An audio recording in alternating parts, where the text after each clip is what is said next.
Eh bien, bonsoir à toutes, mesdames. Bonsoir également à vous, messieurs. Vous êtes quelques-uns à nous avoir rejoints. Merci de votre présence.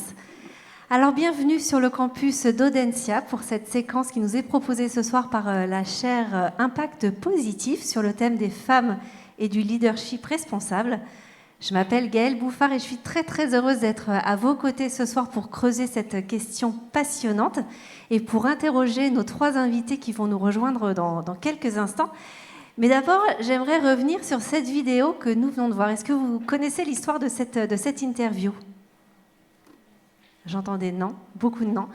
Alors cette interview, elle a été tournée, elle a été réalisée pour interpeller le grand public. Elle fait suite à une étude qui a montré que dans les interviews qui sont faites dans les médias, eh bien, les femmes et les hommes ne sont pas interrogés sur les mêmes sujets. Cette étude, elle montre que les femmes, elles sont par exemple interrogées sur leur morning routine, mais pas seulement. Elles sont interrogées sur leur parcours exceptionnel, elles sont interrogées sur la charge mentale, sur l'équilibre vie pro, vie perso, tandis que les hommes dirigeants, eux, sont plutôt interrogés ou interpellés sur leur parcours, bien entendu, sur leurs fonctions, sur les projets qu'ils lancent ou sur leur entreprise en elle-même. Donc voilà, ce décalage, il montre tout simplement qu'aujourd'hui encore, être une femme et être à la tête d'une entreprise ou au sein d'un COMEX, c'est finalement pas encore suffisamment courant. C'est même assez rare pour que l'on le souligne dans les interviews qui sont faites. Alors ce soir, avec nos invités, je ne poserai pas la question de la morning routine ni de la charge mentale. En revanche, je vais questionner nos trois invités pour essayer de détecter ce qui freine ou ce qui accélère une carrière féminine, essayer également de détecter quelles rencontres ou quelles étapes peuvent être déterminantes. Et puis surtout, on va essayer de répondre à une question qui est très importante pour la chaire Impact Positif. C'est en quoi la féminisation de l'encadrement ou en quoi la mixité va accélérer la transformation à impact. Alors avant de recevoir nos trois invités, je vous propose d'accueillir Florence Touzé, qui est titulaire de la chaire Impact Positif. Vous pouvez l'applaudir. Bonsoir Florence. Bonsoir Gaëlle. Merci. Merci à toi. Bonsoir à toutes, j'ai envie de dire. Bravo aux quelques-uns. 300 inscrits, 15 hommes. Voilà, ça pose un petit peu le décor. Peut-être que quand on met femme dans une invitation, ça provoque ça automatiquement. En tout cas, voilà, ça prouve sans doute que cette soirée, elle est un petit peu nécessaire. Je suis Florence Touzé-Rieux, je suis professeure à Audencia et titulaire de la chaire Impact Positif. Et je suis très heureuse de cette soirée. Ça fait longtemps qu'on en parle. Il se trouve que la chaire Impact Positif travaille avec 5 partenaires. Et ces 5 partenaires sont dirigés ou co-dirigés par des femmes. Et donc, évidemment, on avait très envie de les réunir. Donc, 3 de nos partenaires sont représentés ce soir sur le plateau. GRDF, le groupe ERAM et le Crédit Agricole Atlantique Vendée. Et les 2 autres, KPMG et Nantes Métropole, je sais qu'ils sont en pensée avec nous et certains même sont dans la salle. Et tout de suite, je veux juste préciser que la chaire, c'est une équipe, donc c'est moi qui vous parle là, mais en haut de la salle, je vois là-bas Ameline Bordas et Mélanie Duguay. Je veux tout de suite les saluer parce que sans elles, cette soirée n'aurait pas lieu, comme la plupart des travaux de la chaire d'ailleurs. Alors justement, oui, vous pouvez les applaudir, bien entendu. Alors, est-ce que tu veux bien nous dire quelques mots justement sur la chaire Impact Positif ? Avec grand plaisir. La chaire Impact Positif, comme la plupart des chaires à Audencia, c'est un programme de recherche-action. Et en l'occurrence, nous travaillons avec nos partenaires, pour nos partenaires, sur les questions de transition vers l'impact positif, sur les questions de pilotage des marques engagées. Et nous travaillons à produire et à diffuser des connaissances sur ces sujets. Donc ce soir, en abordant cette question du leadership féminin, on va illustrer un de nos axes de travail, qui est la diversité et l'égalité professionnelle. Alors en matière d'égalité ou en matière de parité, ce soir, on n'est pas tout à fait dans les clous puisqu'on a un plateau 100% féminin. C'est vrai. C'est vrai, on pourrait nous le reprocher. On se l'est presque reproché. Mais alors, quand une équipe de 3 femmes invite 3 femmes, la marge de manœuvre, elle est un petit peu limitée. Donc, la variable d'ajustement, c'était le maître de cérémonie. Ah. Et il se trouve qu'on avait envie de travailler avec toi, Gaëlle. Merci. Donc, on ne s'est rien interdit. Et je précise que voilà, je te tutoie parce que j'ai eu le plaisir de t'avoir comme étudiante il y a quelques années. Et oui, à Audencia Sciences Com. Absolument. Alors, femmes et leadership, c'est un sujet capital pour la chaire, important, tout du moins. C'est un sujet capital pour tout le monde. C'est un sujet capital pour nous toutes, pour nos filles, pour nos enfants et nos petits-enfants. Et surtout, ce qu'on a envie d'interroger là ce soir, c'est comment cette transformation positive peut amener davantage de diversité et comment, j'espère, cette diversité peut amener aussi davantage d'impact positif. Donc c'est vraiment les sujets qui nous intéressent.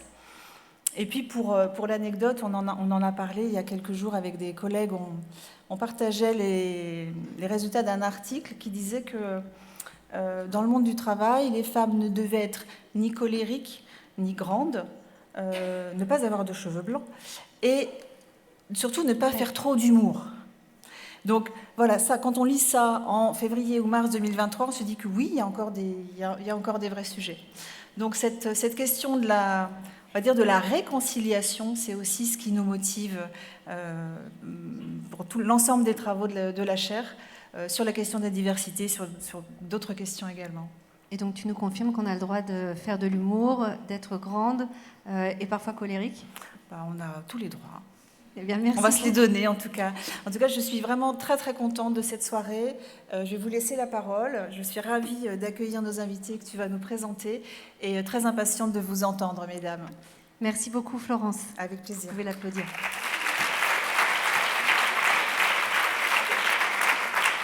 Et sans plus tarder, je vous propose d'accueillir nos invités. Tout d'abord, Laurence Poirier-Dietz, qui est directrice générale de GRDF, Marie-Agnès Chénaud, directrice générale adjointe de la Caisse régionale du Crédit agricole Atlantique Vendée, et Isabelle Saviane, qui est DRH du groupe ERAM. Bienvenue, mesdames.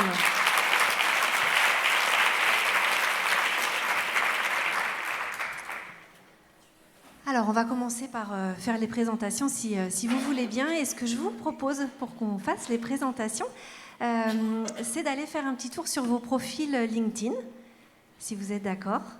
On va faire les présentations comme ça, avec un outil qui est bien utile au quotidien. Et on commence par le vôtre de profil, Isabelle. On regarde. Isabelle Saviane, vous êtes aujourd'hui et depuis 10 ans directrice ressources humaines, RSE et communication corporate du groupe ERAM. Votre carrière démarre en 1984 dans le monde automobile en tant que directrice des ventes export. Vous rejoignez ensuite Thales, où vous occupez plusieurs postes à envergure nationale ou internationale en tant que directrice communication à plusieurs niveaux dans l'entreprise et le groupe, ressources humaines et communication, et vice-présidente en charge des ressources humaines, du marketing et de l'organisation des ventes. Vous passez ensuite chez SAP en tant que DRH France, puis à la FNAC, toujours aux ressources humaines. Petite période en tant que consultante avant d'être recrutée au sein du groupe ERAM. Alors, Isabelle, on va évidemment reparler de ces 39 années de carrière, mais j'ai d'abord une première question. Si vous aviez une devise qui vous a suivi tout au long de ce parcours, ce serait laquelle ? Alors, en haut. Je vois rien, c'est bon. Parfait. Oui, 39 ans, merci beaucoup. 84, un paquet de gens n'étaient pas nés dans cette salle. Si je devais retenir une devise, qui n'est pas une devise, mais qui est une attitude qui m'a guidée tout au long de ma carrière, c'est même pas peur. Voilà. Même pas peur. On en a parlé beaucoup avec Gaëlle et ça pose la question d'accepter de ne pas être parfaite, d'accepter de relever des défis, d'avoir confiance en soi, d'avoir confiance dans son environnement, d'être bien accompagné. Mais la première fois qu'on m'a dit RH, ça te brancherait. Oui, d'accord. J'ai aucune idée de ce que c'était. Enfin bon, donc même pas peur. Voilà, ça m'a accompagnée et ça continue de m'accompagner parce que je vais entamer une deuxième partie de carrière et même pas peur. Alors, hormis au sein du groupe ERAM, vous avez toujours plutôt évolué dans des milieux masculins. Est-ce que ce même pas peur, il vous a permis parfois de vous rendre plus visible ou de vous affirmer davantage ? En fait, d'abord, j'ai toujours travaillé dans des environnements masculins, mais très bienveillants. Bien que sur un certain moment de ma carrière, j'étais sur du business de gouvernement à gouvernement, où je pouvais paraître un peu light par rapport aux enjeux des jobs. Mais j'ai toujours été en confiance avec moi et en confiance avec mon environnement, en me disant ils sont quand même pas assez stupides pour me filer des trucs que je ne saurais pas faire. Ça, c'est une chose. Moi, j'ai aimé ces métiers-là, et j'ai aimé ces métiers-là où on m'a laissé être moi-même, mais peut-être parce qu'on n'était pas nombreuses. Donc, quand il y a un perroquet dans l'environnement, 1 c'est bien, 12 ça devient compliqué, 25 c'est ingérable. Donc voilà, je pense que c'est ça qui m'a accompagnée. Mais ça veut dire aussi qu'à chaque fois qu'on m'a proposé des choses, je les ai acceptées. Le même à chaque fois que j'avais une idée, une envie, j'en ai parlé. J'ai pas attendu qu'on se dise va bien avoir une idée à nous proposer la fille quand même. Et puis parfois je me suis retrouvée en face de situations où je me suis dit mais qu'est-ce que je suis allée foutre dans cette galère, mais il faut y aller. Donc oui, même pas peur, c'est important, et c'est important, je crois, de se rendre visible dans les entreprises. Parce que sinon, avec un gros coup de bol, on vous repère, et pas de coup de bol, on ne vous repère pas. Merci pour ces premiers propos. On va passer au deuxième profil LinkedIn, c'est le vôtre, Laurence Poirier-Dietz. On regarde. Laurence Poirier-Dietz, vous êtes directrice générale de GRDF depuis 1 an et 9 mois. Il y a 32 ans, vous êtes entrée par hasard dans le monde de l'énergie au sein d'EDF GDF Services en tant que contrôleur de gestion. À 24 ans, vous encadriez déjà 12 personnes et à 30 ans, vous étiez responsable d'agence avec 40 personnes sous votre responsabilité. Vous faites alors partie des 100 cadres qui travaillent au regroupement des activités sous la bannière GRDF et en 2004, vous rejoignez Nantes en tant que responsable communication et collectivité locale. En 2011, vous rejoignez Engie Réseau où vous occuperez le poste de directrice générale d'une filiale Climspace qui compte 150 personnes. Puis, vous prenez un poste de DGA pour Engie Ineo, 8000 personnes, et vous enchaînerez 3 ans plus tard aux fonctions de DGA d'Engie Solutions, aujourd'hui 15 000 collaborateurs. Et il y a 1 an, vous êtes nommée directrice générale de GRDF. Alors Laurence, dans tout ce parcours, déjà bravo, lequel poste a été selon vous le plus révélateur ? Bonsoir à toutes et à tous. Je suis ravie d'être ici parce que c'est à Nantes. J'ai vécu à Nantes, donc j'aime beaucoup cette ville. Alors si on regarde ce parcours, je pense que le poste le plus révélateur pour moi est celui de directrice générale de Climespace à Paris. Ça, c'était le début de mes 10 années hors GRDF, puisque j'ai commencé ma carrière dans l'avant GRDF, qui n'existait pas à ce moment-là. Et je suis allée donc en direction générale de Climespace, une société très technique qui produit de l'eau glacée. Donc c'est un réseau de froid urbain qui alimente des clients tertiaires. Et ça a été vraiment très différent pour moi parce que je me suis trouvée dans un poste de dirigeante avec finalement tout devant moi et le RH, la finance, la technique, le commercial, l'image de l'entreprise, donc la communication, les comptes. Voilà, donc ça veut dire finalement quand on prend un poste de direction, on ne laisse rien de côté. On prend tous les sujets, pas tout seul, avec l'équipe avec laquelle on travaille, mais c'est un vrai révélateur et je pense que ça m'a donné le goût de diriger du tout en même temps, de l'envie de faire avancer les choses et le goût aussi de cette posture de dirigeante, de cette posture de prendre en charge finalement le destin de collaborateurs et de la société, de son activité. Et alors racontez-nous l'entretien avec l'ancien DGA de on dit Space ou Space ? Climespace. Climespace. Oui, c'est le président de Climespace qui m'avait reçu.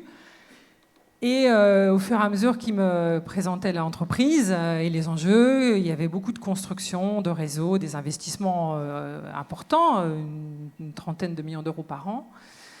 Je lui disais, vous avez bien vu, je ne suis pas ingénieur. Oui. Je crois que j'ai dû lui dire 3 fois dans l'entretien. À la 3e, je me suis dit, arrête, c'est bon, là, je pense qu'il a compris et il a vu. Voilà, donc effectivement, je ne suis pas diplômée d'une école d'ingénieur et je pense que depuis 32 ans, je n'ai jamais autant encadré d'ingénieurs. Enfin, voilà, ça fait partie du job parce que finalement, j'aime la technique. J'aurais peut-être dû l'être, mais ce n'est pas comme ça que finalement j'ai fait mes études. Et que je me disais, il veut peut-être un homme et de la technique. Et finalement, passé ces moments-là, je me suis ressaisie. Et finalement, il m'a retenue. J'ai passé 5 années formidables. Et quelles leçons est-ce que vous tirez de votre parcours au global et des décisions que vous avez prises? Alors, moi, ce que je crois, c'est que les femmes aujourd'hui, comme avant, on a la place qu'on veut bien se donner. Et ce que je crois, c'est qu'il y a 3 facteurs, parce que finalement, j'en suis moi aussi assez fière de cette carrière. D'abord, parce que je ne l'imaginais pas. Je n'imaginais absolument pas faire une carrière comme ça, parce que finalement, je n'avais absolument pas cette ambition. Je pense que ma plus grande ambition, c'était de faire avancer les choses. J'ai un goût pour les gens et un goût pour le management, ça c'est vrai. Et donc, je me suis plu très vite aux fonctions d'encadrement, de management. Mais j'imaginais pas faire ça. Et pourquoi c'est possible? Alors voilà, c'est possible, et j'ai fait une sorte un peu de look back sur ce qui s'était passé et les conditions dans lesquelles j'avais pu prendre des postes et puis réussir pour en prendre d'autres. Et j'en retiens 3 choses. La première chose, c'est pour prendre des postes de direction, il faut être prête. Et être prête, ça dit plusieurs choses. Ça dit d'abord, professionnellement, il faut être prête, c'est-à-dire en avoir envie, avoir fini ce qu'on faisait avant, avoir un peu capitalisé de l'expérience. Voilà, première chose. Dans le être prête, il y a un énorme point pour moi, c'est être prête personnellement. Personnellement, ça compte beaucoup. C'est-à-dire qu'il faut pas avoir de soucis. Et dans la vie, malheureusement, on peut avoir des soucis. C'est-à-dire il ne faut pas avoir peut-être un enfant malade, des enfants trop bas âge, avoir un changement de vie, voilà. Donc il faut avoir de la bienveillance et savoir quand est-ce qu'on a de la disponibilité pour faire les choses. C'est le premier point, donc il faut être prête. Le deuxième point, c'est qu'il faut savoir prendre sa place. C'est-à-dire quand on est nommé, quand on a pris ses fonctions, il faut être là, il faut prendre sa place.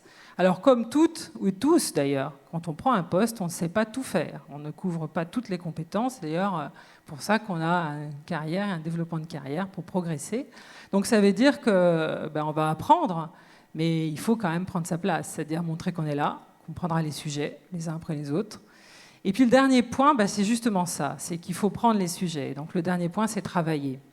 Et de mon expérience, puisque j'ai eu la chance de changer d'entreprise tout en restant dans le même groupe, et en ne connaissant pas les activités dans lesquelles j'allais arriver, je me suis rendu compte que finalement, dès les premiers temps, si vous prenez en charge les premiers sujets qui tombent sur votre bureau, et il y en a forcément, dès que vous arrivez, il y a un certain nombre de sujets, et en fait, la loi des grands nombres aidant, vous prenez 5, 6, 7 sujets dans les premières semaines, a priori, ils sont représentatifs de l'activité de l'entreprise.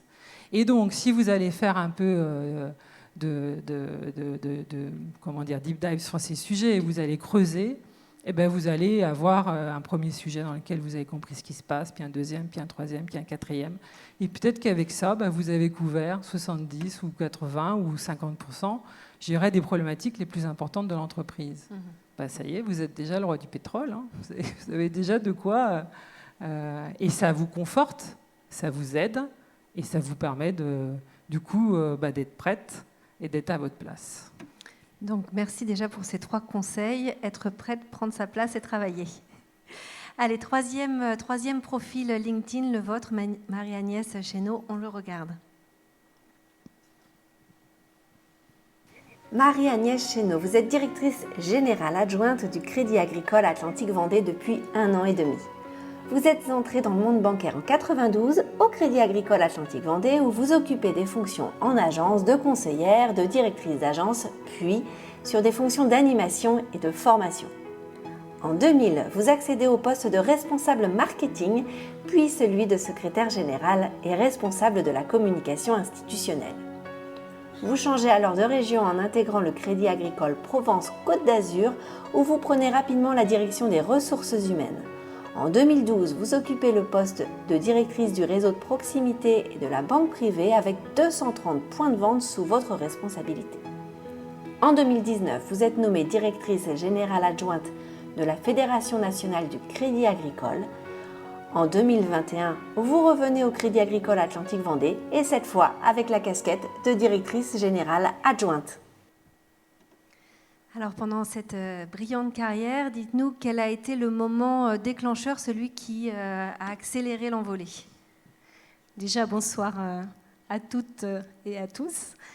Alors l'envolée, il n'y a pas forcément un moment où on s'envole. En tout cas, pour moi, au Crédit Agricole, ça a été un parcours où le goût de la responsabilité, le goût du travail, le goût aussi de la relation avec les collaborateurs, les collaboratrices, avec les clients aussi, ont été vraiment des éléments moteurs pour moi. Pour autant, et pour revenir sur, j'allais dire une anecdote, mais qui n'en est pas une, que j'ai eu l'occasion de partager avec vous, Gaëlle. Il y a eu un élément pour moi qui a été moteur. C'était avant d'accéder au poste de directeur. Un jour, je me suis fait dire par un de mes responsables en me disant, tu sais, je ne sais pas si au Crédit Agricole tu pourras évoluer parce qu'il n'y a quand même pas beaucoup de femmes à des postes de dirigeants. Et puis, pour tout te dire, alors là, je m'attendais au pire.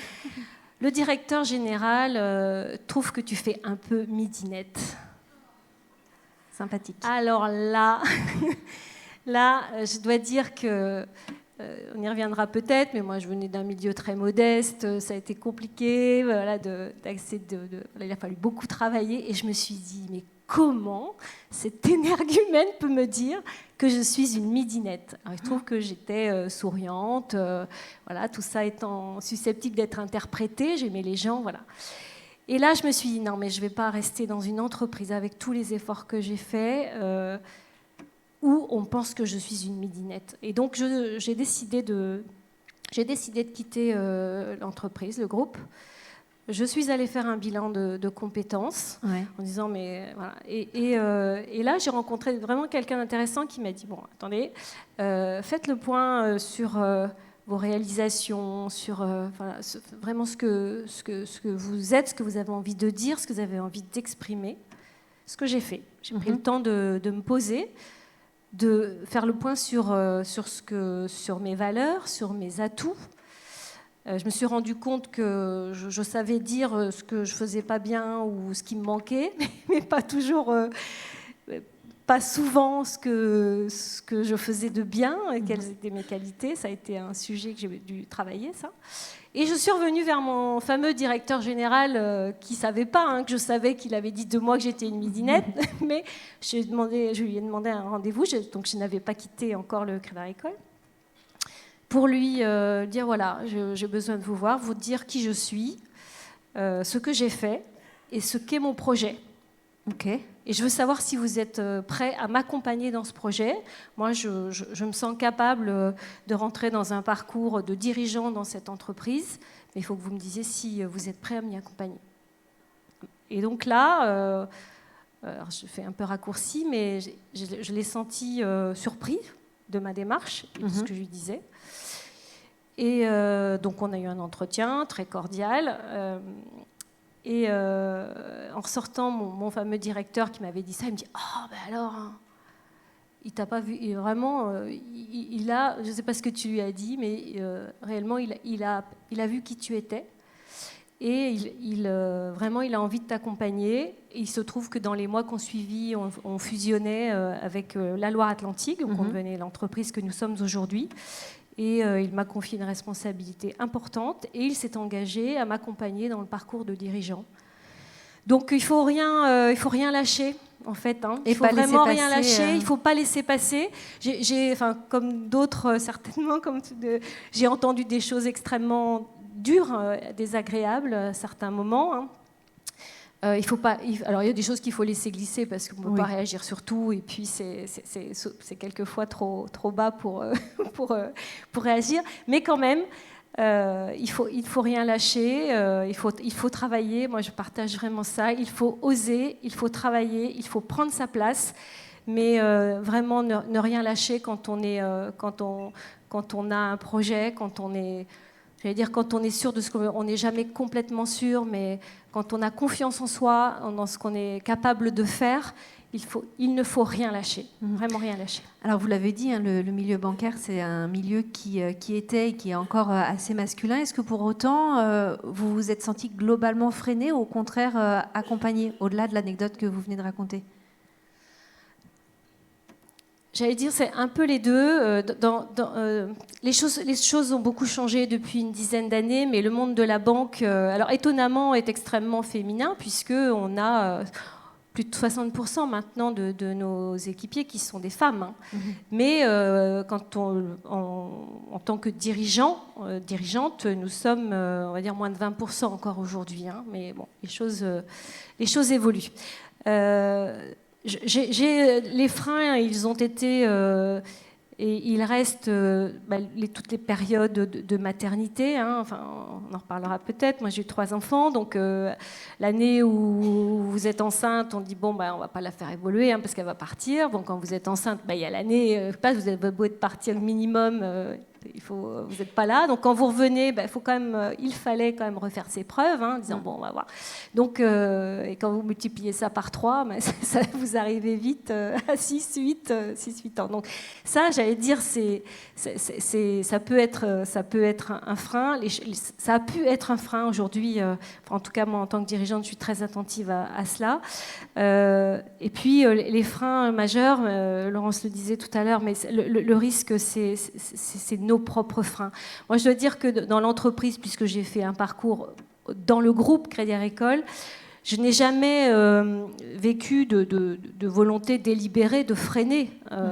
Ça paraît une évidence probablement, mais les freins existent néanmoins par rapport à des référentiels, par rapport à des stéréotypes quand même qui sont présents chez les dirigeants hommes. De moins en moins, parce qu'on a fait un travail vraiment de prise de conscience chez nos dirigeants hommes que les femmes c'était différent. Il faut accepter. Mais vraiment, c'est un travail de longue haleine. J'ai quelques anecdotes à ce sujet, mais je ne prendrai peut-être pas le temps de les raconter. Et donc, ces freins-là, ils existent, ils ne sont pas délibérés. Ils existent parce que le regard sur la femme spontanée qui sourit, qui n'est pas toujours aussi rationnelle, pas toujours, quelquefois oui, quelquefois non. On se dit elle n'est pas forcément prête, elle n'est pas synthétique, c'est pas un dirigeant, c'est pas un potentiel. Ces choses-là, on a dû vraiment, nous dans notre groupe, travailler là-dessus. C'est pas encore complètement gagné, mais ça a été un frein. Ça a été un frein dans les parcours. Et puis le frein principal. Pour moi, en tout cas, et pour avoir partagé avec un certain nombre de collègues, c'est quand même nous qui nous les mettons principalement. Donc ça, c'est un vrai travail aussi. On va y revenir. Alors, on va revenir sur les 3 anecdotes. Votre même pas peur, Isabelle, la midinette pour vous, Marie-Agnès, et puis vous n'êtes pas ingénieure, Laurence. On reviendra là-dessus. Parce que dans les 15 prochaines minutes qui arrivent, j'aimerais qu'on prenne le temps de relater votre propre expérience du leadership féminin et du leadership responsable et la façon dont vous-même vous avez vécu votre progression. Alors j'aimerais qu'on commence en parlant de 2 syndromes, le syndrome de la mauvaise élève et le syndrome de l'imposteur. Est-ce que vous les avez vécus ? Je crois qu'on peut dire oui, Marie-Agnès, et je vais vous donner la parole en premier parce que c'est ce que vous évoquiez dans ces éléments introductifs. Très clairement, les deux. Le syndrome de la bonne élève, peut-être parce que je venais d'un milieu très simple et donc j'ai très modeste, et donc j'ai eu à prendre ma place. Donc non seulement je le ressentais, mais plusieurs fois, des dirigeants m'ont dit mais sors de cette posture, syndrome, mais de cette posture. Exprime-toi, ose dire ce que tu penses. Bon, ça c'est réellement un sujet. Et le syndrome de l'imposteur, oui. Au Crédit Agricole, nous avons, pour devenir dirigeant, des parcours pour devenir directeur. On a un autre parcours, et c'est des parcours qui durent 18 mois, avec des épreuves, avec des jurys dans tous les sens. Et donc des jurys quasiment exclusivement masculins. Et je dois dire que ça a été vraiment à chaque fois cette lutte contre ce syndrome de l'imposteur. J'ai eu à la mener jusqu'à mon parcours avant de devenir directrice générale adjointe. J'avais fait un coaching et un jour je suis sortie de ce coaching, je me revois à l'endroit où j'étais, j'ai dit ça y est, il est pété ce plafond de verre. Mais je l'avais pété plusieurs fois, hein. Et là, je me suis dit, mais vraiment, ça y est, il ne va pas se reconstruire. Donc oui, vraiment, ça a mis du temps, de l'accompagnement aussi. Je pense que c'est différent pour chacun, mais pour avoir fait des parcours avec d'autres femmes, et ça m'a rassurée de ce fait, j'ai pris conscience à un moment donné que ça n'était pas singulier, enfin ça n'était pas que moi qui vivais ça m'a rassurée et je me suis dit bon, finalement il y a certainement possibilité d'en sortir, je ne suis pas la seule, d'autres ont réussi avant moi, certaines ont vécu aussi cela, donc ça m'a donné aussi de la force pour avancer. Alors Laurence, quand vous dites à ce président de Climespace, je n'arrive jamais à le dire. Climespace, pardon. Quand vous lui dites 3 fois je ne suis pas ingénieur, on a un peu de ça aussi, un peu du syndrome de l'imposteur derrière ces mots. Oui, le syndrome de l'imposteur, je pense qu'on le connaît un peu toutes et tous, sans doute aussi, sans doute un peu moins. Moi, je considère que finalement, c'est presque normal et qu'il faut savoir passer ça. C'est une étape, en fait, hein. Surtout quand on se retrouve dans les postes de dirigeant, parce que finalement, quand on est dirigeant, on est en haut et on n'a plus de copains, enfin, on n'a plus les collègues de la même manière, donc on moins, et donc on a moins de gens pour échanger. Donc moi, ça m'est arrivé de me retrouver dans le bureau en me disant mais qu'est-ce que tu fais là? Mais vraiment, est-ce que tu vas t'en sortir? Et je crois qu'il ne faut jamais rester tout seul. Alors, si on a la capacité à en parler à la maison, c'est bien. Ce n'est pas toujours le cas, mais ça peut être le cas. Et si on a surtout la capacité à en parler avec des pairs, ailleurs, ça, c'est formidable. Des collègues masculins, parce que finalement, quand on commence à discuter avec eux, quand même, ils se lâchent, hein, donc ils disent aussi les choses. Et puis des copines, des collègues féminins. Donc ça veut dire qu'on a capable d'échanger. Comment tu as fait? Qu'est-ce qui se passe? Tu as été confronté à quelque chose? Et ça, c'est quand même une ressource. Et je pense qu'aujourd'hui, les étudiants le savent encore plus qu'avant parce qu'il y a les réseaux, parce qu'il y a plein de choses. Donc il ne faut jamais rester tout seul dans sa situation. Il faut toujours échanger parce que d'abord, ça fait du bien de parler et aussi parce qu'on trouve de l'expérience ailleurs et on se réconforte. Voilà. Mais je pense que c'est assez normal de l'avoir. J'ai envie de dire, je crois que c'est Sarah Bernard qui avait dit à une jeune actrice qui lui racontait « j'ai pas du tout le trac ». Elle lui avait dit ça viendra avec le talent. Bon, eh bien, c'est un peu pareil. Ça vient avec la compétence. Avec la compétence. Alors, moi, j'aimerais qu'on revienne aussi sur le syndrome de la bonne élève qui consiste surtout à vouloir tout faire parfaitement. C'est quoi, selon vous, Isabelle, la limite de la bonne élève ? Ce que j'ai souvent rencontré, alors c'est pas mon cas parce que moi j'étais pas une bonne élève, mais je rencontre énormément de jeunes femmes qui sont dans une recherche quelque part ce que j'appelle, enfin ce que même des psys appellent un délire de perfection ou un délire de toute puissance, dans le sens où il faut tout faire parfait, hein. Donc j'ai tout bon à la maison. D'ailleurs, je suis pas mal moi-même, je fais gaffe, nanana, mon mari, etc. Les enfants, ça veut dire que je serai pas là pour le goûter des enfants. Ok. Et ça, je l'ai souvent beaucoup plus rencontré chez les femmes que chez les hommes. On ne le vit pas du tout le machin de la même manière. Donc ça, je crois que c'est quelque chose qui est extrêmement limitant. C'est un vrai frein. Vous parliez de frein, de biais cognitif par rapport à la place des femmes dans les entreprises. Et ben ça en est un. Le truc d'être parfait. Parce qu'on ne se donne pas le droit à l'erreur et donc on innove moins, on prend moins de risques. Ben, ça crée de la tension, ça crée des limitations, ça crée de la trouille. Et si j'allais pas y arriver, et à quel moment on demande d'être parfait, quoi.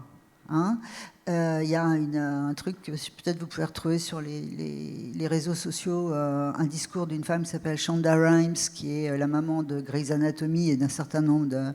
Je vois que vous l'avez vu peut-être, madame, mais elle dit, bah oui, mais moi quand je suis avec mes gosses, je fais mal mon job de scénariste. Hein. Et quand je fais dans mon truc de scénariste, dans mon job de scénariste, je ne suis pas une maman parfaite à la maison. Alors il y a ça qui nous habite. Hein. Il y a ça, il y a aussi, je crois, dans cette envie de faire tout très très très bien. Alors, perfection, c'est peut-être un grand mot. C'est parce qu'on a envie qu'on nous remarque. Moi, les femmes, certaines me disent, mais ils vont quand même bien voir que je suis meilleure que l'autre toqué. Ah ben non, faut que tu le dises, mon chou. Et c'est pas en t'époumonnant et en t'escrimant à faire le truc juste parfait que ça va se produire. Hein, donc, pour moi, c'est vraiment quelque chose... D'abord, c'est épuisant. Et une grosse partie du boulot qu'on a, il se fait à l'énergie. Hein, donc, prendre soin de sa machine, hein, prendre soin nous sommes notre propre outil. C'est absolument épuisant. Et c'est finalement très limitant pour soi-même. Et presque un peu raide pour les copains à côté, pour qui vous mettez la barre super haut. Hein.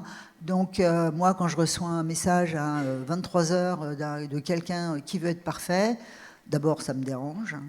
Et puis, je me dis, c'est pas possible, moi, je suis une vraie feignasse ou quoi, à 23h, je fais autre chose. Bon. Donc, cessons de vouloir être des gens parfaits. Et je trouve que ça s'applique quand même beaucoup plus aux femmes qu'aux hommes, même si je déteste les stéréotypes de genre, parce que des mecs perfectionnistes, on en a quelques-uns aussi, mais nous, on a tellement envie d'être parfaite en tout que je trouve que ça, c'est quelque chose qui pèse extrêmement fort et qui ne libère pas cette énergie de créativité, d'innovation. Et puis, vous parliez, Laurence, du bonheur, de la générosité, d'être avec les autres, parce que c'est ça aussi, hein, le job. C'est pas que de délivrer un machin. Voilà, faut de l'énergie et de la place pour ça. Pour passer un bon moment avec des collègues, même dans un codir, à réfléchir à un truc, ça n'a pas besoin d'être parfait. Voilà. Gaëlle, si je peux me permettre un rebond, parce que je souscris, mais alors à 200% à tout ce que vous venez de dire. Je voulais revenir sur le fait d'être prêt. Et j'assimile ça à la perfection. Moi, je suis complètement d'accord sur le fait qu'il faut se sentir prêt dans sa tête, être prêt par rapport à sa vie personnelle. Mais être prêt, tout dépend ce qu'on met derrière. Moi, quand j'étais DRH dans le Sud, j'ai souvent entendu, alors c'était des hommes, hein, parce que j'avais un encadrement de 14 hommes, là, quand on faisait des revues de potentiel, qui me disaient ah ben non, mais elle n'est pas prête. Non, mais c'est elle qui le dit, hein. Elle n'est pas prête, elle n'a pas été au bout de ce qu'elle voulait faire, ça fait que 5 ans, donc là, où elle a fait un projet, elle n'a pas été au bout et tout. Je lui dis, mais ça vous surprend pas que les femmes ne soient jamais prêtes pour passer après? Donc il y a à la fois d'être prête, de se sentir vraiment bien dans sa peau, dans sa vie, pour dire là, j'ai envie. J'y vais. Mais attention, beaucoup de femmes que j'ai rencontrées avaient envie d'aller au bout, mais on n'est jamais au bout et c'est jamais complètement fini. Donc à un moment donné, il faut accepter de dire bon là voilà, j'ai fait mon cycle. Je voulais revenir là-dessus parce que derrière le être prêt, il peut être limitant aussi. Laurence. Oui, je voulais. Alors c'est du rebond de rebond, hein, mais bon. Le prêt que j'ai évoqué, c'était le prêt de bienveillance, c'est-à-dire j'ai assez de bienveillance pour moi-même. Parce que vous savez, hein, toutes, que la meilleure personne pour s'occuper de vous, c'est nous. C'est vous. Donc, c'est vraiment un prêt de bienveillance. Ensuite, quand on manage des gens, qu'on soit des hommes ou des femmes, on apprend que quand on propose des postes à un homme, enfin à compétences égales, quand on propose un poste à un homme et à une femme, un homme va dire bah ouais, bah ça c'est super. Moi j'y vais. Je suis l'homme de la situation. Ah ouais, c'est super. Et une femme dira ah oui, d'accord. Ouais, mais alors je vais peut-être pas trop faire ça. Et alors ça, je l'ai pas trop fait non plus. Ou alors je suis pas ingénieur. Et alors je suis pas ingénieur. Voilà. Et ça, on apprend à détecter. Vous venez de le dire, on apprend à détecter que quand on propose des choses, alors évidemment, si on connaît pas ça, si on sait pas ça, on se dit bon, bah alors évidemment, elle est pas prête. Hein. Ouais, hein, on n'est pas prête, elle. Hein. On m'avait dit qu'elle était bien, mais elle est pas prête. On va donner à lui. Il est super prêt, hein, lui. Ouais, il est toujours prêt. Donc, voilà. Donc ça, on apprend ça. Et clairement, le leadership au féminin, l'égalité dans les entreprises, c'est un travail des hommes et des femmes. Voilà. Alors, on est très contente de se connaître parce qu'on ne se connaissait pas. Mais voilà, c'est un job de tous. Hein. On y reviendra. Alors, je vous propose maintenant de regarder un extrait d'une intervention d'Aurélie Latil, ici même, pour Audencia. C'était il y a 6 mois. Elle nous parle de diabolisation et de discrédit. Je vous propose qu'on revienne sur ces images. Le premier, donc évidemment, la présomption d'incompétence des femmes. C'est-à-dire que plus facilement, on va dire des femmes qu'elles sont émotives, qu'elles sont inconstantes, qu'elles sont faibles d'esprit, qu'elles sont faibles de corps.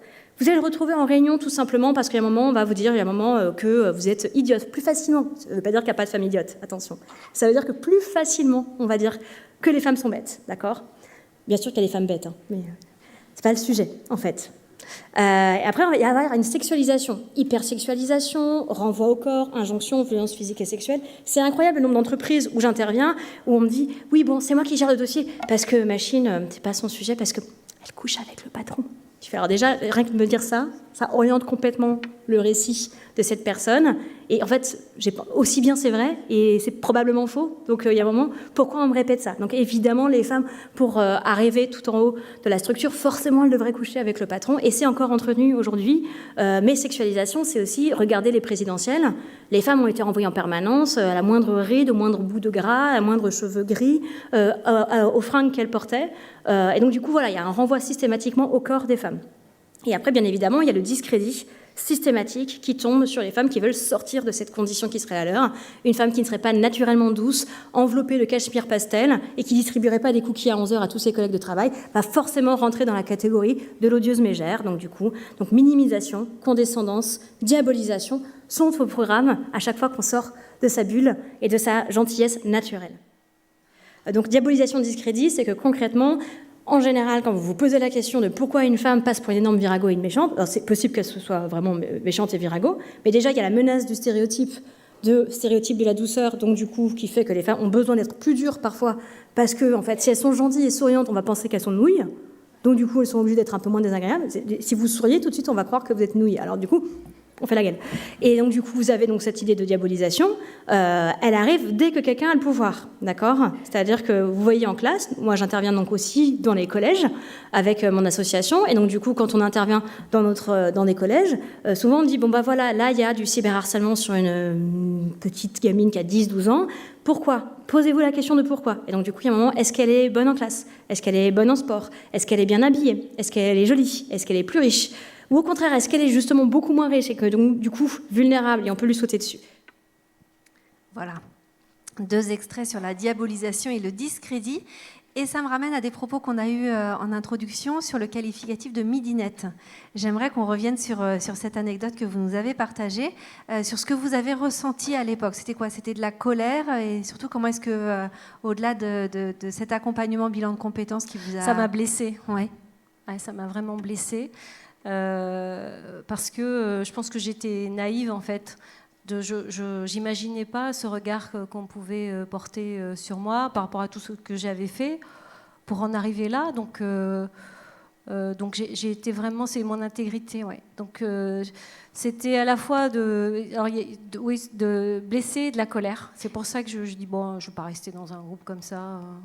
Et vous avez décidé donc de travailler dessus. Ouais. Ouais, j'ai travaillé là-dessus. Alors, mais ça s'est fait en plusieurs étapes parce que là, on parle du sourire.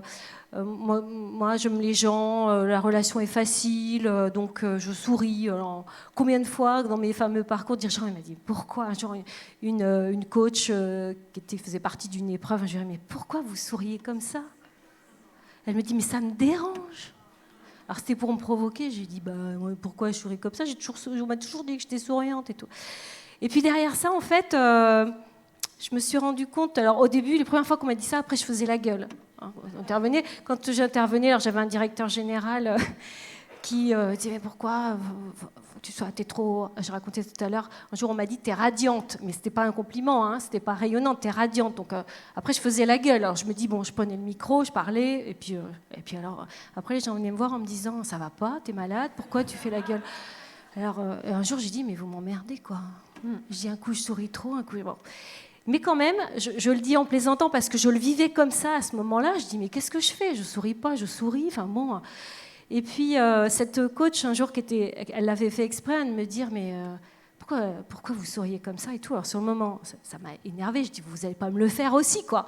Et puis j'ai compris que mon sourire, en fait, à la fois il était naturel, mais quelquefois il révélait aussi une forme de fébrilité, parce que dans certaines situations, on a le trac, et moi je souriais dans ces situations-là, quelquefois de manière excessive. Et ça m'a obligée à vraiment travailler sur l'alignement. Ça a été assez. Il fallait vraiment que je prenne conscience sur l'alignement de ce que je pensais là dans mes tripes, quoi, pour dire mais oui, il y a des trucs, il n'y a pas à sourire, quoi. C'est pas drôle quand on parle dans la banque de finance, du compte, enfin de. Il y a pas, c'est pas éclatant, hein, donc il faut aligner vraiment. Et ça, j'ai acquis de la maîtrise par rapport à ça. Pour dire, il y a des situations. On peut sourire, on est en séminaire, on est avec des gens qu'on connaît, on peut se lâcher. Et puis il y a des situations, et ça il faut le faire, il faut avoir la maîtrise de ce que l'on montre, de ce que l'on dégage. Et ça j'ai trouvé de la force dans cette réflexion-là, dans cette prise de conscience. Alors c'est pas parfait, hein, mais vraiment j'ai appris, et j'ai remercié cette personne qui m'a choquée en me disant ça, en me disant mais... regardez ce que les gens voient quand vous souriez comme ça. Donc j'ai travaillé là-dessus et ça m'a permis de développer, de garder mon authenticité. Parce qu'au début, je me suis dit, mais ça voudrait dire que je ne peux pas être moi-même, hein, c'est pas possible ça.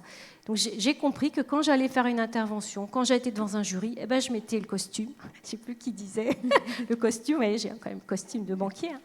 Mais je dis ça parce que j'ai vu que... c'est vous Laurence qui disiez, moi j'ai jamais lâché la robe. Et donc dans certaines situations, bah ouais, je mets le costume parce que ça fait partie du rôle que j'ai envie de jouer. Et puis à côté de ça, dans mon rôle au quotidien, dans ma responsabilité, je suis moi. Voilà. Mais j'ai la maîtrise, j'ai plus de maîtrise de mon comportement, de ce que je renvoie, que je l'avais au début. Bon, ça s'appelle la maturité aussi. Hein. Laurence, vous l'avez vécu, vous aussi, à un moment donné, ce discrédit, ou peut-être tout simplement des remarques qui sont... on ne sait pas trop comment les prendre. Oui, bien sûr. J'avais dû partager avec vous au moins l'anecdote du brushing, je pense. Oui, c'est celle-ci. Oui, alors ça, c'était un jour où j'allais en visite de chantier, donc dans des chantiers de réseau, donc voilà, de canalisation, donc avec mes bottes, mon gros blouson, mon casque. Et il se trouve que je partais avec une chargée d'affaires, je peux dire, hein, c'était au Bon Marché à Paris pour l'alimentation du Bon Marché. Et on allait avec la chargée d'affaires, c'était une femme, toutes les deux, et il pleuvait, mais il pleuvait vraiment beaucoup. Et elle me dit, bon, on y va. Et à l'arrivée, j'ai prévenu le directeur technique, il est très content de vous voir, ça sera bien, on le verra. On arrive sur place, et il n'était pas là, enfin, donc elle le fait appeler, il descend avec son petit costume, et il nous regarde, alors nous toutes les deux, on avait nos bottes, nos trucs et tout ça, et puis il me dit, mais madame la directrice, mais vous ne pensez pas que vous alliez venir avec un temps pareil? Et je lui dis, alors, et pourquoi je ne serais pas venue? Moi, j'avais une visite de chantier à faire, ce n'est pas un problème de brushing qui allait m'arrêter. Et il est vraiment resté assez... étonné, évidemment. Mais oui, c'est pas parce qu'il pleut qu'on ne peut pas sortir. On n'est pas en sucre. On n'est pas en sucre, voilà. Et on sait s'organiser, on sait travailler. Et évidemment, ça, on ne l'aurait pas dit à un homme. Non, je pense pas. On n'aurait pas dit à un homme, ah, vous êtes là, vous... Alors qu'il pleut. Je pense, je n'ai pas partagé cette anecdote, mais vraiment celle-là, c'est le pompon de toutes. Vraiment, c'est cadeau. Il y a 2-3 ans, non, allez, un peu plus, 4-5 ans, je dois amener un de mes directeurs en visite de chantier, en clientèle. Et l'avant-veille, je le croise, il me dit « Oh, écoute, j'ai pas envie de conduire, ça t'embête pas de prendre ta voiture ?» Je dis « Pas de problème, je t'emmène. » Je le récupère et je lui dis « De toute façon, voilà, hein, c'est ma voiture de fonction, donc si tu veux la conduire, tu conduiras au retour, pas de problème. » Je conduis, je l'emmène, on va sur site, on revient, je conduis au retour. Et là, il me dit « Ah, mais tu conduis vraiment très bien. » Je suis rentrée, je peux vous dire, légèrement énervée. Je me suis dit « Mais à quel homme on aurait dit « Tu conduis bien » Mais à quel homme? Ça ne fait pas non plus partie des interviews. C'est pas possible, ça. Et à l'époque, j'avais 8000 personnes sous ma responsabilité. Et je me suis vraiment gardée de lui dire « Quoi donc? Ça, là, ma BM ou les 8000 bonhommes? Qu'est-ce que je conduis le mieux, quoi ?» Vraiment, c'est pas possible. Bien. Belle anecdote.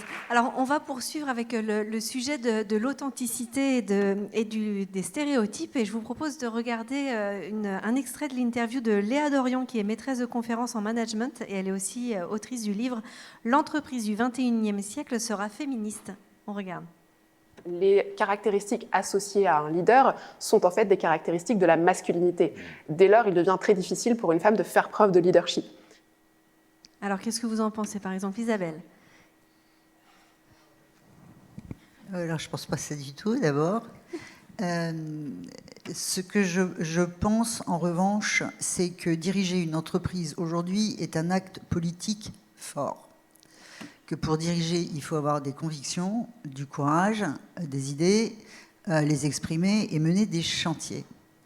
Et dès lors qu'une entreprise a des dirigeants qui sont investis dans une politique, qu'elle soit en faveur de la parité, de je ne sais quoi, alors c'est un acte politique, ça porte ce nom-là, et donc il existe bien un leadership au féminin dans les entreprises. Il doit y avoir un leadership au féminin dans les entreprises, parce que c'est... Enfin, on n'a pas tout entendu, mais si on veut que les choses changent, si on veut une société juste, paritaire, où les rôles des uns et des autres soient reconnus, que les compétences des uns et des unes soient reconnues, soient mises sur un même pied d'égalité, eh bien, il faut s'engager là-dedans, et s'engager, c'est la question que vous posez, hein, d'ailleurs, ce soir. Est-ce qu'une société, est-ce que le leadership au féminin, ça accélère une transformation responsable et à impact dans les entreprises? Et moi, je crois que oui. Je crois d'ailleurs qu'il faut militer pour ça. C'est très bien, c'est du corporate hacking. Rentrez dans les boîtes, faites bouger les lignes de l'intérieur. Je regarde Juliette Biotto qui est en face de moi, qui va piloter le stream justement leadership au féminin dans l'entreprise, parce que nous avons un président qui dit « je veux une boîte paritaire, un point de barre ». Il y a 82% de femmes chez nous, hein, donc plutôt... c'est ce qu'on appelle une minorité visible. Donc oui, pour moi, c'est l'enjeu. Et on peut être, pardon de vous couper, on peut être authentique. Mais c'est ce que j'allais rebondir là-dessus. On doit être authentique.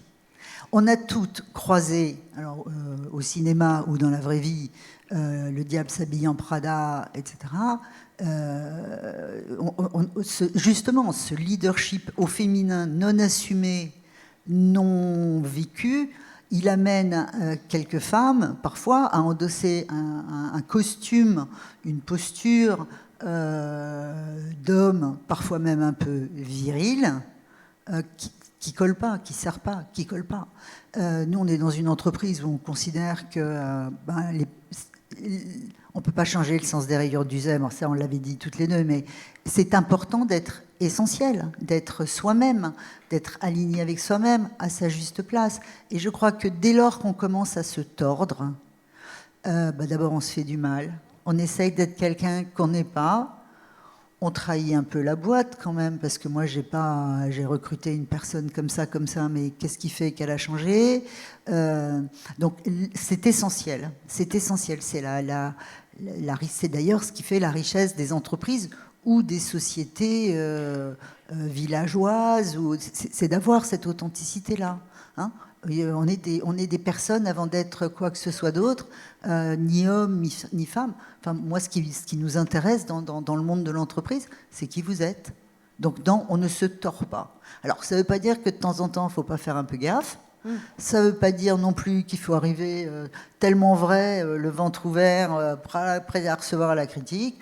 Il faut un petit peu de politique, un peu de sens tactique, et puis de temps en temps, il faut savoir arrondir, gommer, etc. Mais il faut le faire toujours en conscience, et parfois, souvent c'est tactique. Hein. Une réaction, Laurence? Est-ce qu'on peut être authentique? Oui, alors moi je le crois, parce que ça prend moins d'énergie. Et parce que quand on est aligné, on a une capacité d'action et on a une capacité à mettre son énergie au service de ce qu'on veut faire. Parce que jouer des rôles, être dans des trucs et tout ça, c'est très consommateur, on est mal à l'aise. Alors ça nécessite de se connaître. Hein. On a peu, tu l'as dit, mais on fait pas une carrière sans développement personnel. On fait pas une carrière sans se préparer, sans travailler sur soi, sans évoluer. Donc ça veut dire qu'on apprend à se connaître et plus on est authentique, plus on est soi-même. Je crois qu'on a la capacité à faire avancer encore plus les choses et que, quelque part, nos interlocuteurs, qu'ils soient en interne, dans l'entreprise, avec les collaborateurs ou à l'externe, le sentent et que c'est plutôt un atout. Voilà, donc moi, je crois à ça. En tout cas, moi, j'en ai fait mon credo, c'est-à-dire que je fais ce métier et je le fais comme j'aime, parce que je suis comme je suis, et que je sais comment je peux le faire et avec quels sont mes atouts, mes faiblesses, mes doutes aussi. Mais si je n'étais pas comme ça, je ne le ferais pas. Je ferais autre chose. Je ne sais pas quoi, mais je ferais autre chose. Je peux rebondir à mon tour? Bien sûr. Il y a des expressions, d'ailleurs vous pouvez regarder un certain nombre de trucs sur ce sujet-là. Ce qui va en général avec les femmes, c'est elle est trop ceci ou pas assez cela. La seule position juste par rapport à ça, c'est d'être juste comme on est. Après, on vous prend comme vous êtes ou on ne vous prend pas. Vous avez aussi le choix de quitter une entreprise qui ne vous va pas. Moi, ça m'est déjà arrivé en me disant non, moi je ne joue pas à ce machin-là.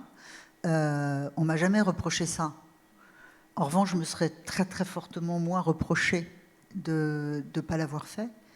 Et puis dans les relations au travail, dès lors, parce qu'on est tous des animaux un peu sensibles, dès qu'on sent que c'est pas vrai, que c'est pas juste, il y a un truc qui passe pas, qui est pas frais. Et ça, je trouve que ça abîme énormément ce qui fait le lien social dans les entreprises. C'est le plaisir à travailler ensemble et la confiance qu'on a les uns dans les autres. Donc être soi-même, c'est la garantie, vu de ma fenêtre, qu'on peut être relâché. Comme dit Laurence, pas bouffer son énergie dans des jeux de posture et des jeux de rôle, parce que de l'énergie, il en faut beaucoup. Et faites confiance à l'intuition des autres, même s'ils ne vous le disent pas. Dès qu'il y a un truc faux, ça se voit, ça se sait. C'est pas bon. Alors, si vous voulez bien, on va poursuivre cet échange en parlant de parentalité. Est-ce que vous voulez bien nous raconter comment vous avez vécu votre parentalité ou votre maternité? Pour commencer, une maternité, très bien, j'ai pris 25 kilos. Jusque-là, ça allait bien, j'ai bossé jusqu'au dernier jour, pas peur, et puis super forte. Il s'avère qu'à l'époque, je faisais du commerce international et j'ai adoré ce job. J'ai fait des trucs très marrants, j'ai vendu des ambulances à l'armée népalaise, des jeeps à l'armée mauritanienne. Enfin, vraiment, je me suis vraiment marrée. Enfin, j'aimais ça. Et l'arrivée de ce petit garçon dans ma vie s'est avéré être un problème. Enfin, un problème jusqu'à un certain point, puisque le père de cet enfant n'envisageait absolument pas que ça soit autre chose que ma propre responsabilité d'élever ce garçon qui était par ailleurs une merveille pour son père. Hein. C'est pas qu'il en avait rien à faire, c'est que c'était mon job à moi et pas le sien. Bon, eh ben, figurez-vous que j'ai quitté mon job, moi. Hein. J'ai quitté mon job, un job que j'adorais, ce qui a créé beaucoup de tensions. On s'est quitté avec le papa de Maxime. Hein. Maxime a 32 ans, c'est un grand garçon maintenant, je pense qu'il a plus de trauma. Mais ouais, j'ai fait un truc qui n'était pas bon pour moi, quoi. Donc la parentalité, on parle de maternité, mais on doit parler de parentalité. Et là, je trouve quand même que les choses ont changé. Quand même dans ce truc-là. Donc le premier dans les boîtes, on dit tout va bien, ça pose pas trop de problèmes de regard, elle va partir pas trop longtemps. Le deuxième, ça commence à poser un problème. Le troisième, je vous raconte pas. Et si c'est des jumeaux, les managers sont en syncope en général. Mais pour le moment, on n'a pas trouvé d'autre moyen que de laisser faire les enfants par les femmes. Donc ça aussi, il faut l'assumer tant qu'on ne sait pas faire autrement. Merci. Marie-Agnès, comment ça s'est passé pour vous ? J'en ai eu 3.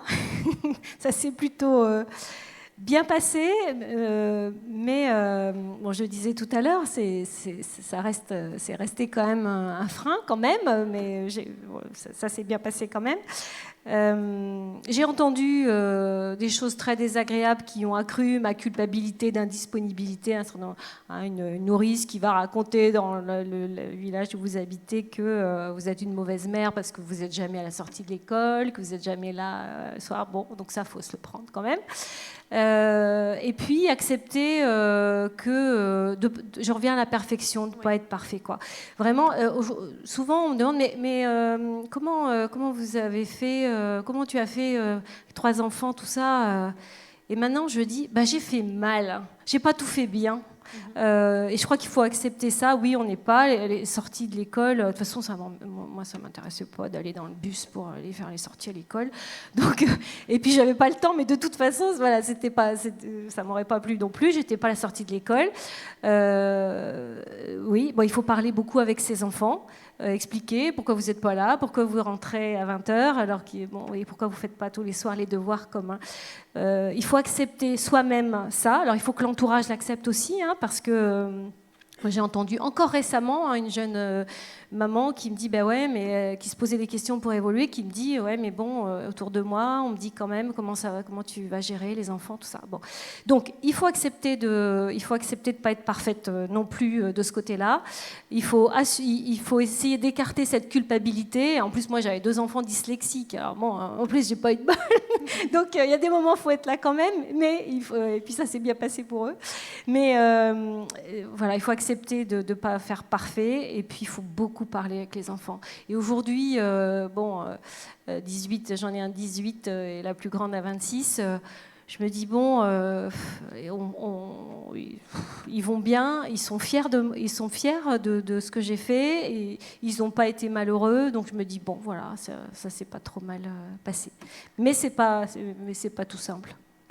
Laurence, vous rapidement, parce qu'il faut que j'accélère. Oui, rapidement. J'ai eu 2 enfants, et la première remarque que je peux faire, c'est que je me souviens, à quelques jours après le 1er janvier, je travaillais avec mon directeur adjoint, et puis il me souhaite une bonne année, tout ça, puis ils étaient comme là, tous les deux. Eh bien, qu'est-ce qu'on te souhaite ? Et puis moi, je ne comprenais pas ce qu'ils voulaient. Et ils étaient persuadés que j'allais avoir un 3e. Et donc, ils avaient tous les deux 4 enfants. Et je disais, mais qu'est-ce que vous voulez me dire ? C'était leur code à eux. Et voilà. Donc j'ai eu 2 enfants. Moi, j'ai pris du temps.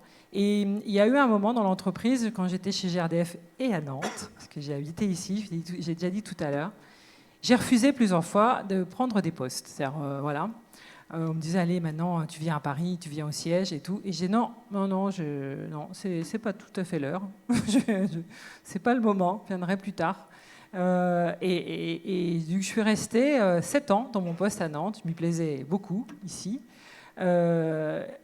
Parce que je me disais, qu'est-ce que ça fera plus tard quand je serai plus vieille, ce qui est le cas aujourd'hui. J'ai attendu 2 ans ou 3 ans de plus. Et alors, pour eux, ça a changé beaucoup de choses.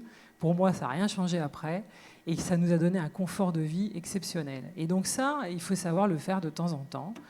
Si on en a envie, si on n'a pas envie, c'est pas grave.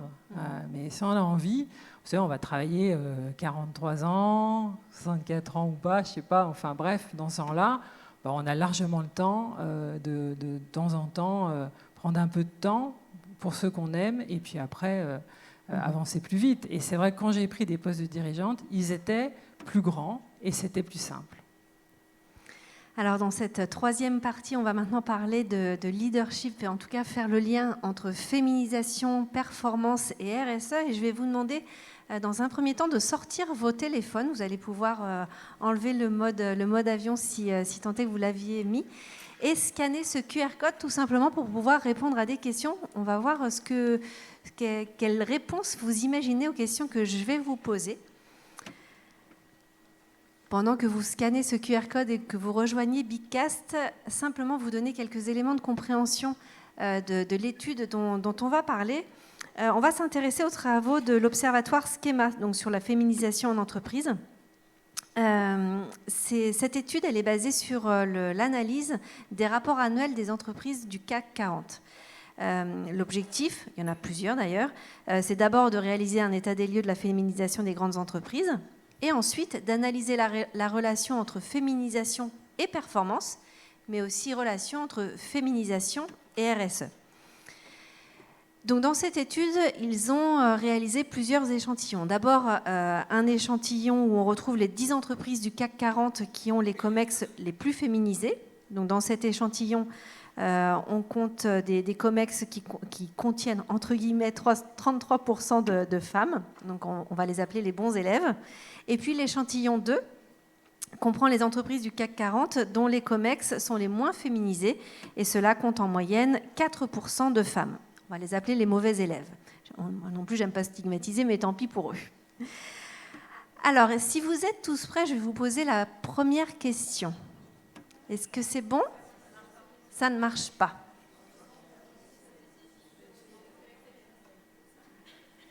Alors, c'est bon ? Alors, on y va. Première question sur le rapport entre féminisation du COMEX et rentabilité. Donc, les entreprises du CAC 40 ayant les COMEX les plus féminisés, donc c'est-à-dire les bons élèves, sont plus rentables sur un an que les 10 entreprises moins féminisées, donc les mauvais élèves. Mais dans quelle proportion ? Est-ce qu'elles sont plus... Enfin, dans la proportion, est-ce que c'est plus 30,33% de rentabilité par rapport aux mauvais élèves ? Est-ce que c'est plus 50% ou est-ce que c'est plus 68% de rentabilité ? Alors, qu'est-ce que vous nous répondez ? Vous répondez pour le moment plus 50%. Je vais laisser encore un petit peu. Eh bien, la bonne réponse, c'est plus 68%. C'est-à-dire que dans les entreprises qui ont des COMEX les plus féminisées, eh bien, elles sont plus 68%, elles enregistrent plus 68% de rentabilité. Alors maintenant, sur le volet de la RSE, comment ça se passe ? Donc, les entreprises du CAC 40 dont les COMEX sont plus féminisées sont en général plus avancées en matière de RSE que les 10 entreprises qui ont les COMEX les moins féminisées. Mais alors, dans quelle proportion ? Est-ce que c'est plus 12% ? Est-ce que c'est plus 29,7% ? Ou bien est-ce que c'est plus 48%?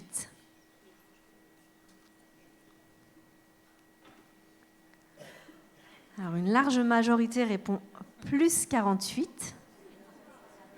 Vous êtes influencé par la première réponse, en fait. Alors non, cette fois-ci, c'est la deuxième, c'est celle du milieu, c'est plus 29%. Alors, autre échantillon maintenant. Cette fois-ci, sur la deuxième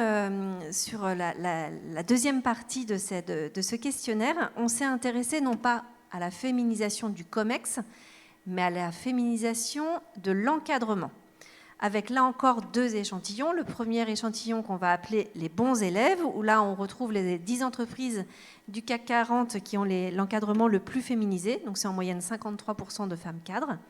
Et puis le deuxième échantillon, ce sont les mauvais élèves en matière de mixité qui comptent cette fois-ci 17% de femmes parmi leurs cadres. Alors, on va reprendre les mêmes questions. D'abord, sur la rentabilité. Donc, dans les 10 entreprises du CAC 40 qui sont, on va dire, les bons élèves, en quoi est-ce qu'elles sont, dans quelle proportion est-ce qu'elles sont plus avancées en matière de RSE? Est-ce que c'est plus... en termes de rentabilité, pardon. J'espère que vous me suivez. C'est bon? Alors, est-ce que c'est plus 46% de rentabilité? Est-ce que c'est plus 86 ou est-ce que c'est plus 106? Cette fois-ci, vous êtes influencé par la deuxième question. Eh bien, la bonne réponse, c'est 106% supérieure à celle des 10 entreprises dont l'encadrement est le moins féminisé. Et alors, dernière question. On a toujours le même échantillon, hein, c'est-à-dire qu'on regarde le taux d'encadrement avec d'un côté les bons élèves, de l'autre côté les moins bons élèves. Donc, dans quelle proportion les bons élèves sont meilleurs que les mauvais élèves? Je caricature, mais on va les appeler comme ça, c'est plus facile. Est-ce que c'est plus 18%? Est-ce que c'est plus 29%? Ou est-ce que c'est plus 36%?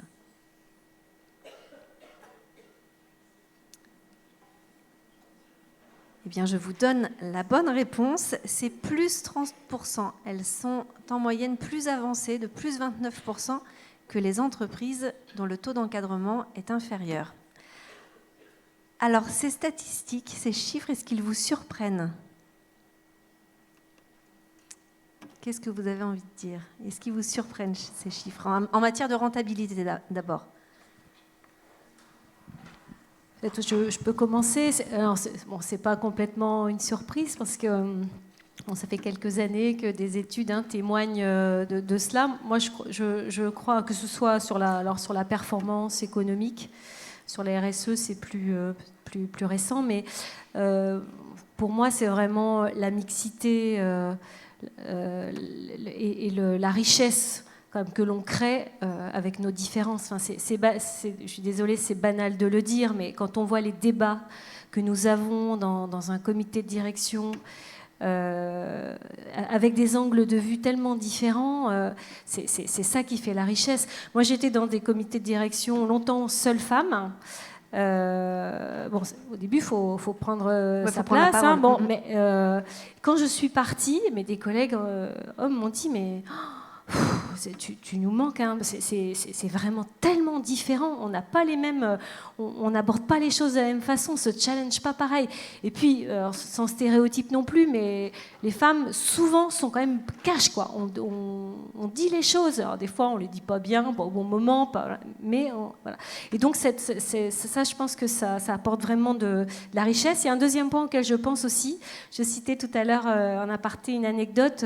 Début des années 2000, le groupe Créa-École réfléchissait sur comment il pouvait faire avancer la satisfaction de ses clients. Les banques, début des années 2000, elles avaient quand même du progrès à faire en la matière. Vous allez me dire peut-être encore un peu, mais en tout cas, on essaie de se soigner.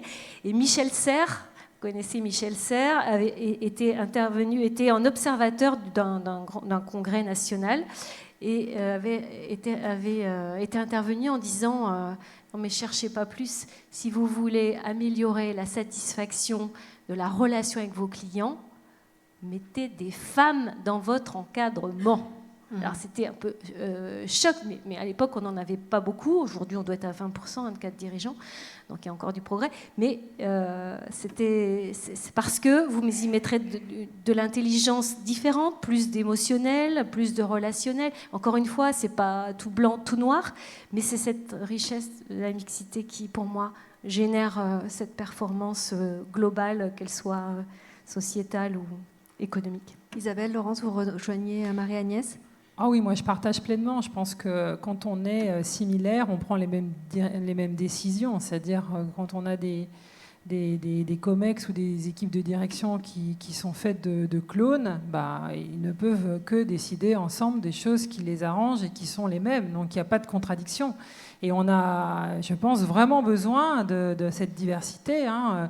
Elle est très importante. C'est une richesse, c'est une diversité, c'est une façon d'aborder les choses différemment. Et c'est aussi être plus en phase avec la société.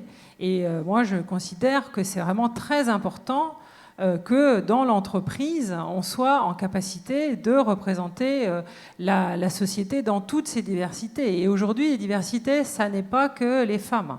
Donc, il y a vraiment une vraie richesse à ça. Et je pense que, en plus, il me semble que les femmes sont parfois plus concrètes. C'est-à-dire, sont dans un souhait de réalisation, de prendre en main les choses. C'est aussi un peu ce qu'on a évoqué, ce côté des fois bon élève. Donc il y a et c'est peut-être ça d'ailleurs qui explique un peu les statistiques que vous avez montrées sur la rentabilité et autres, c'est-à-dire volonté de faire avancer, d'être concret, sans doute un besoin de réalisation plus fort, sans doute que les hommes. Voilà. Isabelle, selon vous, qu'est-ce qu'elles apportent de plus ou de différent, les femmes, dans les entreprises ?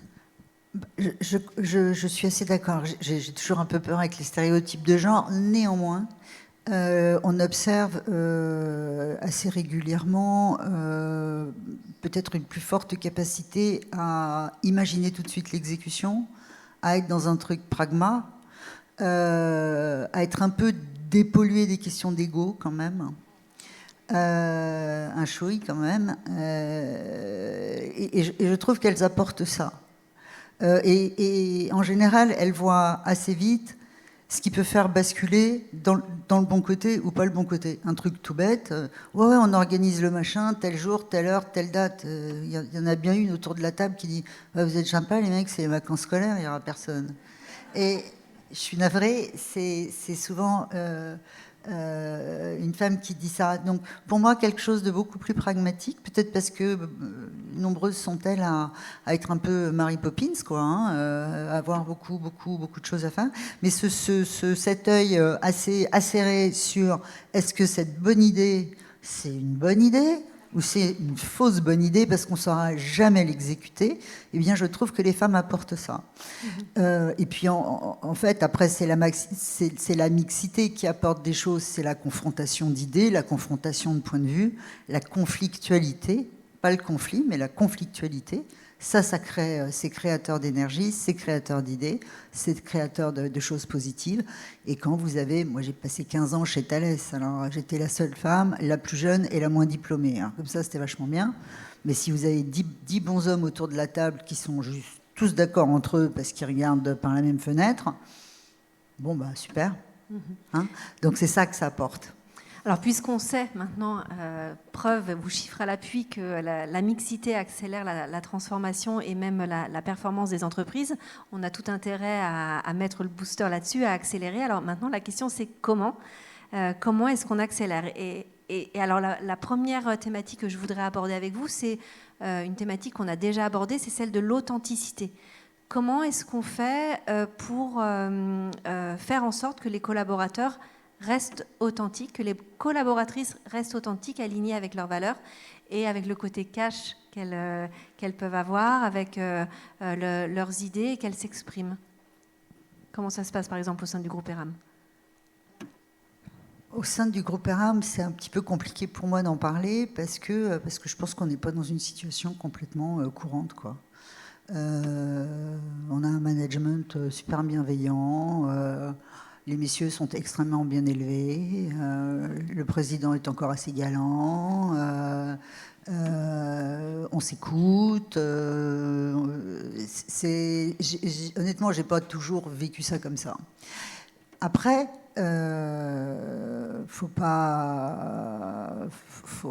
comment dirais-je, il faut aussi. Donc, il n'y a pas de misogynie au quotidien. C'est déjà pas mal. Il n'y a pas de misogynie, il n'y a pas de sexisme, il n'y a pas de putain, encore une bonne femme, il n'y a pas de oh ben non, pas elle, elle va avoir des gosses. Non, on n'a pas tout ça. On n'a vraiment pas tout ça.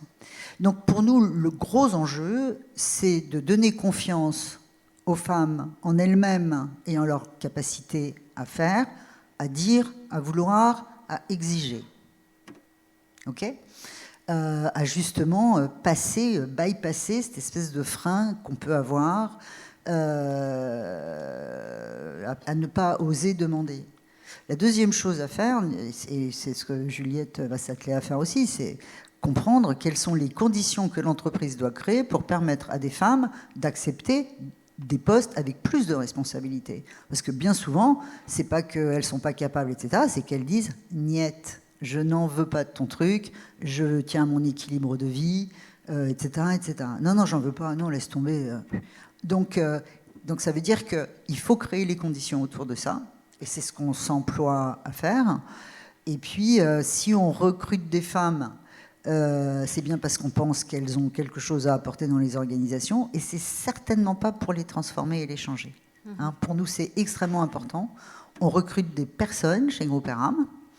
On se dit, on a une culture d'entreprise qui est tellement forte que la personnalité de la personne qu'on recrute est tellement plus importante. Je ne veux pas dire que c'est compétences, hein, parce qu'on est là quand même pour bosser ensemble, mais s'il manque des trucs sur les compétences, on va savoir compléter. On s'est formé, on est engagé à accompagner les gens dans leur développement.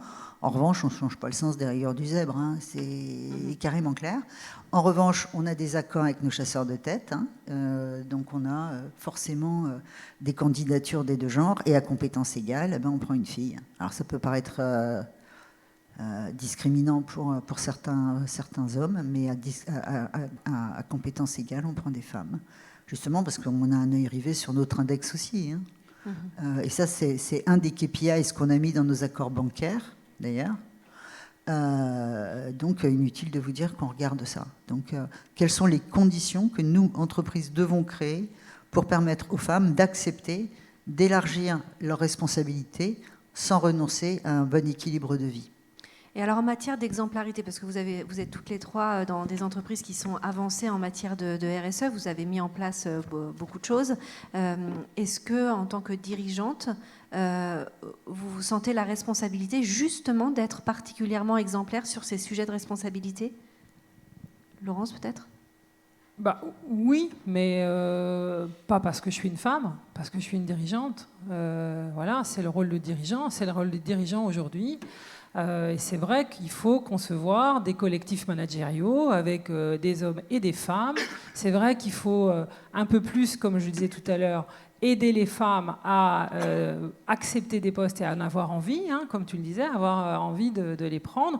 Donc, chez GRDF, on travaille sur beaucoup de sujets dans ce domaine. Je voudrais peut-être citer plusieurs actions. D'abord, on a un programme qu'on appelle Booster, qui permet à des femmes d'accéder à des postes de dirigeants, c'est-à-dire qu'on les prépare pendant une année de formation, en même temps que leur job, hein, mais du moins on les met un peu en condition de se préparer à plein de sujets, hein, prise de parole, voilà, tout un tas de sujets qui permettent d'être plus à l'aise.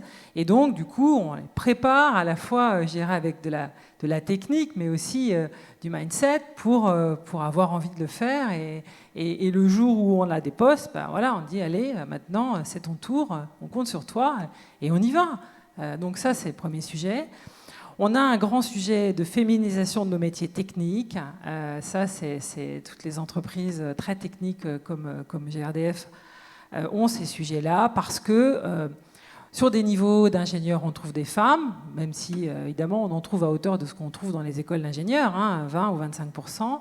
Sur les niveaux Bac plus 2, Bac plus 3, à peu près pareil. Mais quand on est sur des niveaux inférieurs, à Bac ou en dessous, il y a évidemment très peu de filles parce qu'il n'y en a pas dans les collèges, il n'y en a pas dans les lycées techniques, il n'y en a pas dans les écoles. Donc là, on a signé un partenariat avec Elle Bouge, l'association Elle Bouge, depuis déjà 2 ans. Et ce partenariat, il nous a permis de mettre aujourd'hui une 60aine de marraines dans les lycées pour aller parler de leur job, leur métier. Et évidemment, dans les lycées, dans les collèges, hein, c'est là qu'il faut aller parler aux filles, parce que c'est là qu'il faut aller expliquer que oui, il y a des métiers avec des formations plus scientifiques et qu'elles sont aussi possibles pour les filles, pas que les métiers du care, hein, de la santé, pour les femmes. Donc ça veut dire qu'il faut aller expliquer ce qu'on peut faire comme job, et on peut être chef de projet, on peut être responsable d'agence, on peut être ingénieur travaux, on peut, voilà, et tout ça, ça fait partie de ce qu'on a envie de promouvoir, parce qu'on a envie d'avoir une entreprise qui, comme je disais tout à l'heure, est plus représentative de ce que la société est. Et voilà, on a aujourd'hui, nous, dans nos dirigeantes, 25% de femmes, dans notre COMEX, 40% de femmes. Mais au global, dans l'entreprise, 28% seulement, mais il y a 10 ans, on n'était que 19%. Donc ça veut dire qu'on progresse. Alors pour progresser, est-ce que vous avancez aussi sur les sujets de parentalité? Comment accompagner des jeunes parents, hommes ou femmes, à l'arrivée d'un enfant? Vous vouliez réagir? Oui, moi je voulais intervenir là-dessus. Je pense qu'on a vraiment une responsabilité sur ce sujet vis-à-vis des jeunes femmes. Moi, j'ai eu plusieurs cas, encore récemment. Une jeune femme qui est arrivée dans mon bureau en pleurant parce qu'elle était enceinte. Non pas parce qu'elle était triste d'être enceinte, mais parce qu'elle était... c'était dans ma responsabilité antérieure. Elle venait d'être embauchée, ça faisait 3-4 mois, elle avait de l'ambition et tout, et elle vient me voir, elle me dit « Je suis vraiment désolée, je ne savais pas », mais je dis « Waouh, c'est une super nouvelle ». Et donc, mais je dis « En revanche, on va préparer la suite maintenant ». On va la préparer maintenant pour que d'ores et déjà, nous, on t'identifie bien dans l'entreprise comme ayant envie de faire, de faire tel et tel parcours. Quand tu reviendras, on ne va pas attendre que tu refasses tout le chemin. D'emblée, on refera le point avec toi pour savoir ce que tu as envie, comment on avance. Et ça, je pense qu'il faut... Nous avons une vraie responsabilité de rassurer les femmes là-dessus. La maternité, quand on en a envie, c'est une super nouvelle. Hein, et ça, il faut vraiment qu'on le vive et qu'on l'exprime comme ça. En revanche, il faut vraiment le gérer si on veut pas avoir que des dirigeants qui arrivent à des postes importants à 60 ans. Quoi. Donc, et des femmes encore plus, parce que si on attend, et c'est souvent le cas, qu'elles aient fini leur maternité, si c'est leur choix, c'est très bien. Mais si ça ne l'est pas, il ne faut pas que ce soit quelque chose de subi. Et il faut que nous, en tant que dirigeantes, vraiment, dirigeantes, ayons conscience qu'on a une vraie responsabilité là-dessus. Alors j'imagine que c'est un sujet qui est pris en charge côté ressources humaines, mais vis-à-vis des managers, est-ce qu'il y a un accompagnement particulier des managers pour bien accompagner une collaboratrice qui annonce une maternité? Comment est-ce que j'accueille la nouvelle? Comment est-ce que je prépare son départ, son retour? À mon avis, je vais parler de l'entreprise dans laquelle je suis. Je pense qu'on a encore des axes d'amélioration là-dessus. Déjà, soyons-nous exemplaires. On en est au registre des messages managériaux, mais je pense qu'on peut faire mieux là-dessus. Isabelle, une réaction ou...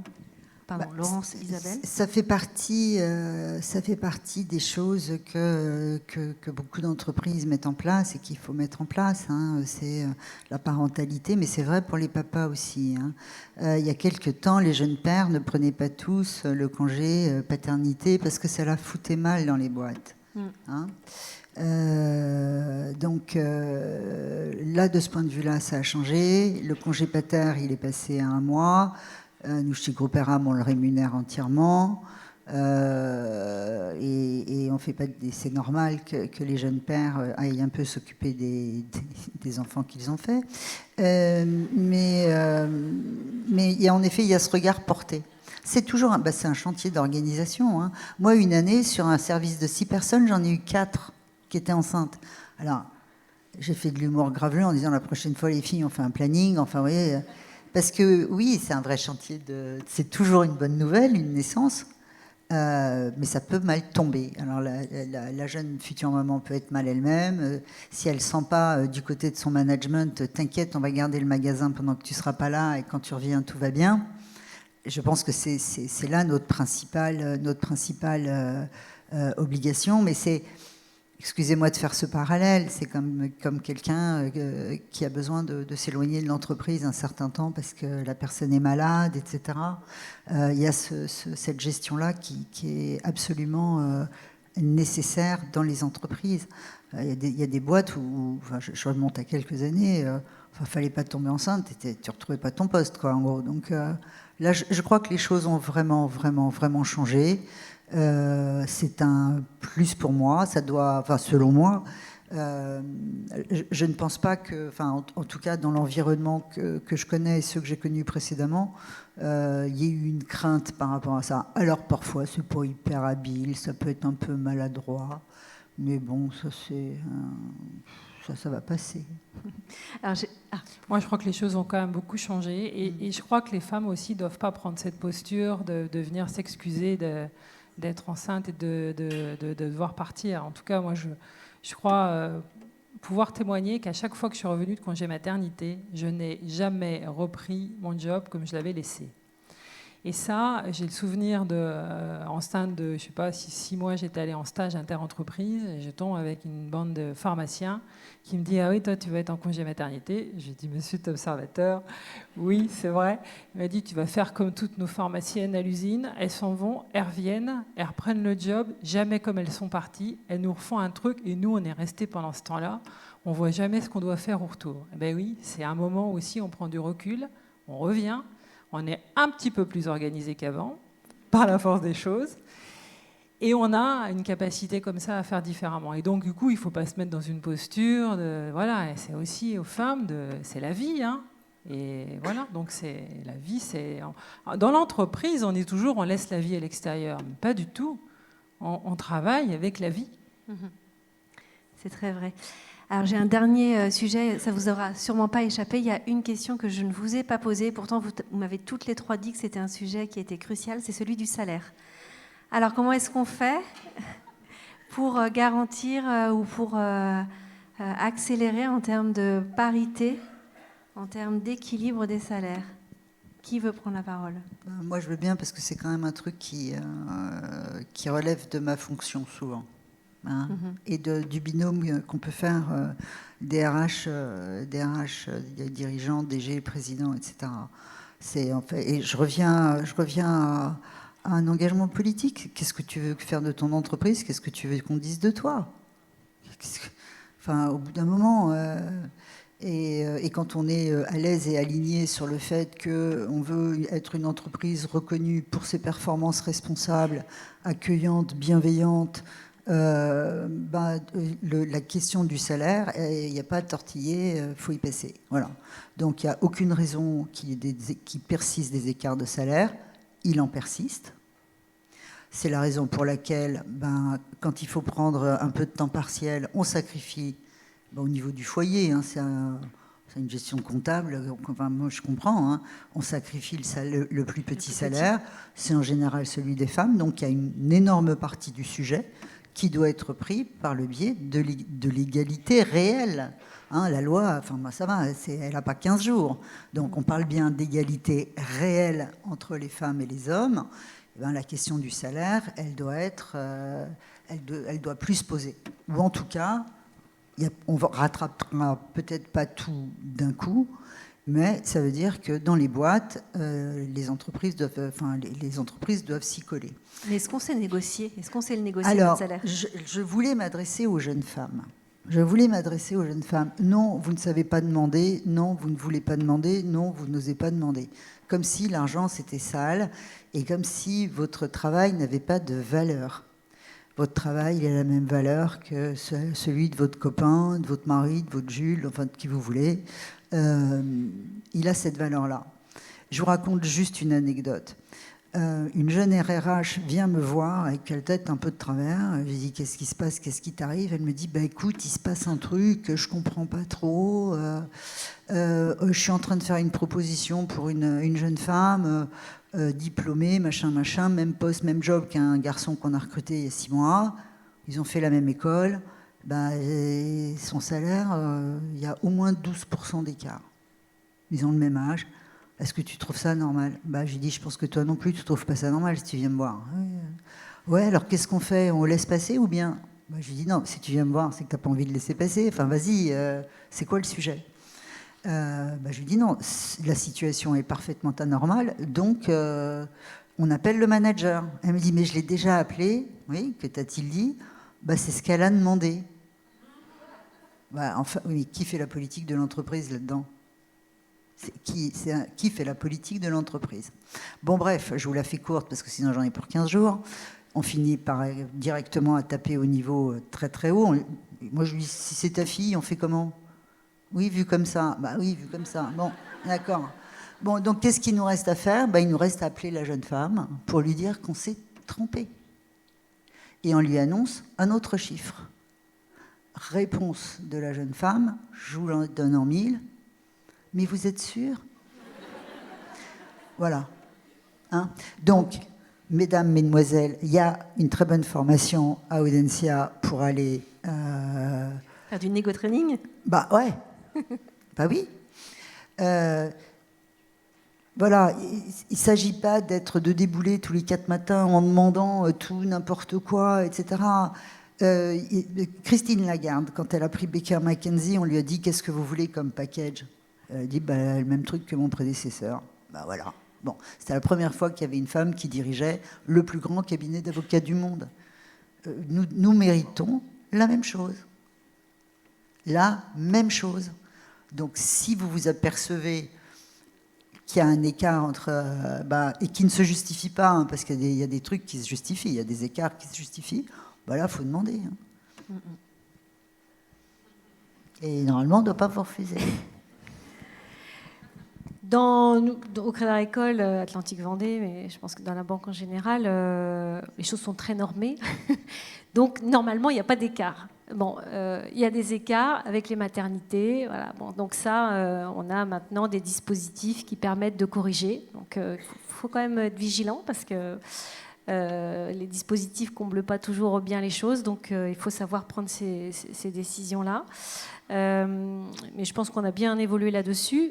Pour moi, le sujet fondamental, en tout cas chez nous, c'est ce qu'on a évoqué depuis tout à l'heure, c'est l'évolution, parce que le salaire, il est lié au niveau de responsabilité. Donc, nous devons avoir des dispositifs qui font que les femmes prennent les responsabilités dans les mêmes trajectoires que les hommes. Et bon, on a dit beaucoup de choses là-dessus. Et c'est ça. Et quand on a responsabilité égale, sans attendre 10 ans ou 15 ans plus tard, on a des salaires qui sont identiques. Et c'est vraiment le sujet. Et c'est pas forcément simple, mais pour moi, c'est vraiment le sujet majeur.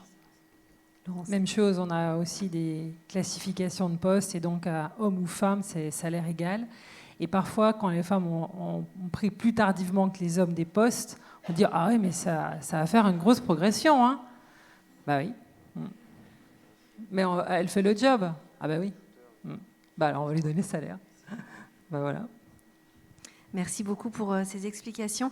Je vous ai posé, moi, beaucoup de questions. J'imagine qu'il y en a d'autres dans la salle. Si vous avez besoin de précision, de re-questionner un sujet qu'on a abordé, c'est le moment.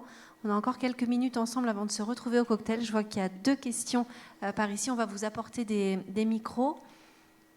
Les 2 premières sont l'une derrière l'autre, donc ça va être facile en termes de passage de micro.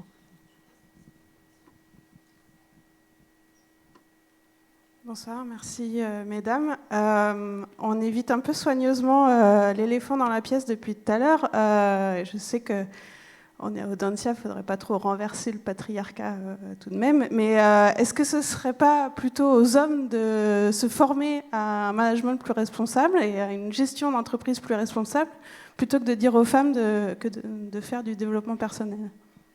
Moi, je veux bien témoigner là-dessus.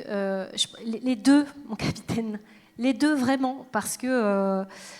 moi, j'ai fait partie de la première promotion de mentorat dans le groupe.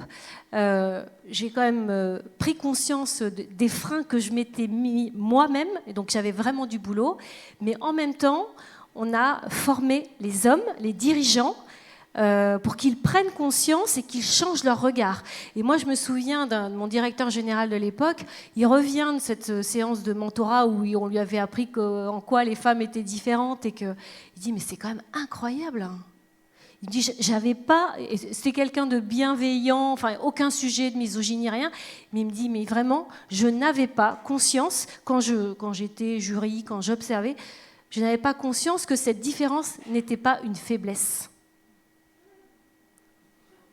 Vraiment, hein. Et donc aujourd'hui, nous formons les dirigeants, mais au plus haut niveau, hein, à changer leur regard. Oui, une femme, potentiellement, c'est différent d'un homme, ça réagit pas pareil, ça sourit des fois plus, ça pleure des fois. Alors là, le sujet des larmes, ben oui, une femme, ça pleure, mais il paraît qu'on a des glandes qui font qu'on pleure plus facilement. Ben c'est comme ça, hein. Ça aussi, il faut l'assumer, hein. Moi, j'ai vécu, juste pour une parenthèse, j'ai vécu une expérience, une dirigeante, une femme exceptionnelle dans un CSE. Un jour, elle était fatiguée, elle s'est faite bousculer sur ses valeurs. Tout d'un coup, elle s'est mise à pleurer. Alors, on était mal, hein, parce que CSE, elle est sortie, il a fallu qu'elle s'en mette. Elle était vraiment fatiguée, puis elle était montée au créneau. Elle est revenue et elle a dit non, mais moi j'ai des valeurs. Ça m'a heurté dans mes valeurs. J'assume, j'ai de la sensibilité et c'est comme ça. Elle n'a pas dit je vous emmerde, mais on l'a entendu. Franchement. Alors moi, vraiment, je me suis dit waouh, chapeau. Une deuxième question. Moi, je voudrais peut-être bien sûr. rebondir. Enfin, on pourrait tout faire. Je crois que voilà, il faut tout faire. Il faut que les femmes prennent leur place. Il faut que les hommes les acceptent. Il faut former les gens à être des humains bienveillants les uns pour les autres. Faut arrêter aussi, peut-être, vous êtes dans une grande école ici où on vous apprend une forme de compétition. Ça, on ne doit pas le retrouver. C'est assez. Il y a une petite détox quand on arrive dans l'entreprise par rapport à l'hyper-performance, la compète, etc. Et tout ça, ce sont des éléments qui, de mon point de vue, sont de nature à former des collectifs de travail, parce qu'on en parlait tout à l'heure, des collectifs de travail équilibrés, avec des gens équilibrés. Et chacun a un pas à faire. Chacun a pas à faire. Moi, je vous l'ai dit, encore une fois, notre souci en ce moment chez Groupe Eram, c'est de faire accepter, de créer des conditions pour que des femmes acceptent de prendre une certaine forme de leadership dont elles n'ont pas envie aujourd'hui, mais dont on sait qu'il est nécessaire pour la boîte. Donc, il faut être partout, en fait. Allez-y. Merci pour cette question et déjà merci à vous quatre. Merci pour cette question parce que j'avais un peu le même sujet sur comment est-ce qu'on onboard les hommes dans ce combat. Et voilà, j'ai vu Marie-Agnès que quand vous en avez répondu, voilà, votre posture a changé, j'ai senti que ça vous animait là-dedans. Du coup, pour compléter sur ce côté de, voilà, quand on regarde la salle, des événements comme ça pour sensibiliser, on voit que les hommes ne se sentent pas concernés. Donc j'entends l'action de former les hommes. Moi, j'avais une question sur toutes les sensibilisations, tous les accompagnements. Est-ce qu'il faut le rendre obligatoire aussi pour les hommes en disant c'est non négociable que vous devez être formés là-dessus? Donc c'était de rendre obligatoire aussi aux hommes sur ces sensibilisations. Et du coup, j'aurais une autre question après, si vous pensez avoir déjà traité le sujet, sur la notion des KPI en fait, qui est un grand débat sur est-ce que c'est bien ou pas d'avoir des KPI, des quotas, pardon, j'entends là, qu'est-ce que c'est, mais ouais. Les deux, là aussi. Des KPI, on en a, enfin, dans tous les sens, d'ailleurs, dans toutes les boîtes. Vous pouvez aller chercher. Si vous cherchez quelqu'un, tu as des KPI, ça, il y en a. Après, qu'est-ce qu'on en fait, c'est une autre affaire. Mais enfin, c'est autre chose. Les quotas, moi, je suis d'une génération où moi, je n'aimais pas les quotas et je pensais que c'était vraiment, c'était même presque offensant, quoi, de nous mettre en format de quotas. Je suis plus tout à fait au clair là-dessus en fait. J'ai travaillé aux États-Unis où il y a des quotas. J'ai travaillé avec l'Afrique du Sud où il y a des quotas. Et je pense que sans ces quotas-là, on n'aurait pas fait bouger les équilibres dans les entreprises, à tout le moins.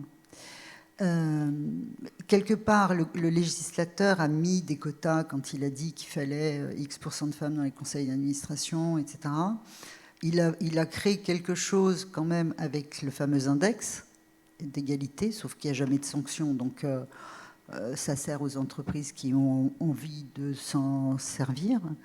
Mais moi, je crois qu'à un moment, il faut un tout petit peu, un petit peu de coercition quand même. Mais la coercition, elle peut venir de l'intérieur. Elle peut venir de l'intérieur. Et en ce moment où on a du mal à attirer des talents, enfin, toutes les boîtes, il se passe un truc là dans le monde du travail et de la relation au travail. Ça n'échappera à personne. Il s'est passé un truc. Donc, rendre une entreprise attractive, travailler sa marque employeur, travailler sa signature d'entrepreneur. Quand on pose la question à n'importe quel dirigeant, on pourrait le poser à Laurent, qu'est-ce que tu veux que l'on dise de toi ? Là, on touche un truc essentiel dans une politique ressources humaines ou une politique générale d'entreprise. Il y a des patrons qui disent « moi, je ne fais pas de la merde et je ne veux pas gagner d'argent en escroquant les autres. Oui, je veux gagner des business, mais jamais au détriment d'un territoire. » Il y a des choses comme ça qui sont puissantes. Nous, on veut une boîte à parité et on va y aller. Et est-ce que c'est obligatoire ? Oui. Ouais. Il y a d'autres mains levées. Je propose qu'on passe à la question suivante.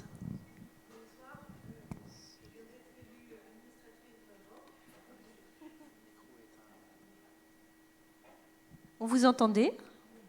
Oui, c'est bon. Là, c'est bon. Je viens d'être élue administratrice de ma banque et le directeur de l'agence, pour me rassurer, m'a dit pour la présentation, vous n'aurez rien à dire, vous inquiétez pas. Et je me suis dit, mais quelle est ma place? Alors après, je suis conseillère numérique et au milieu des agriculteurs, je me demande des fois un peu ce que je fais là.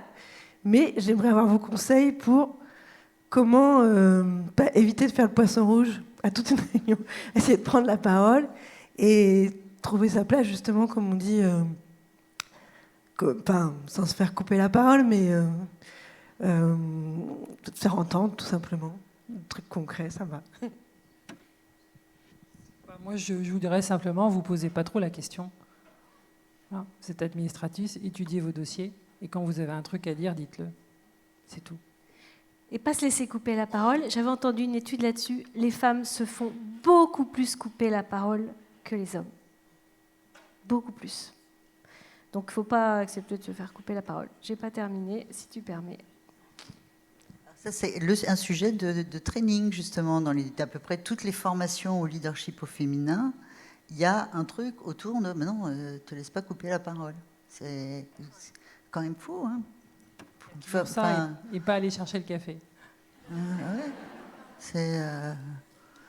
Et on peut le dire. C'est un réflexe de rester et de se dire ce ne sera pas moi.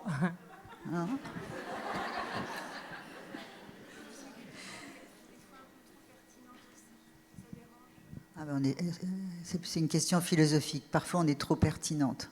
Peut-on jamais être trop pertinent? Ça peut être dérangeant, bien sûr. Bien évidemment. Moi, je crois pas je voudrais pas qu'on ressorte de cette table ronde. Je me dis, on arrive sans doute par la fin, en se disant qu'on est encore dans ce combat. On s'est dit tout à l'heure, toutes les trois, on se connaissait pas. Hein. Je pense qu'on pourrait être copines. Je me dis. Après ça, oui. Finalement, moi, j'ai pas envie que les étudiantes qui sont là aujourd'hui fassent la même table ronde dans 5 ans ou dans 10 ans.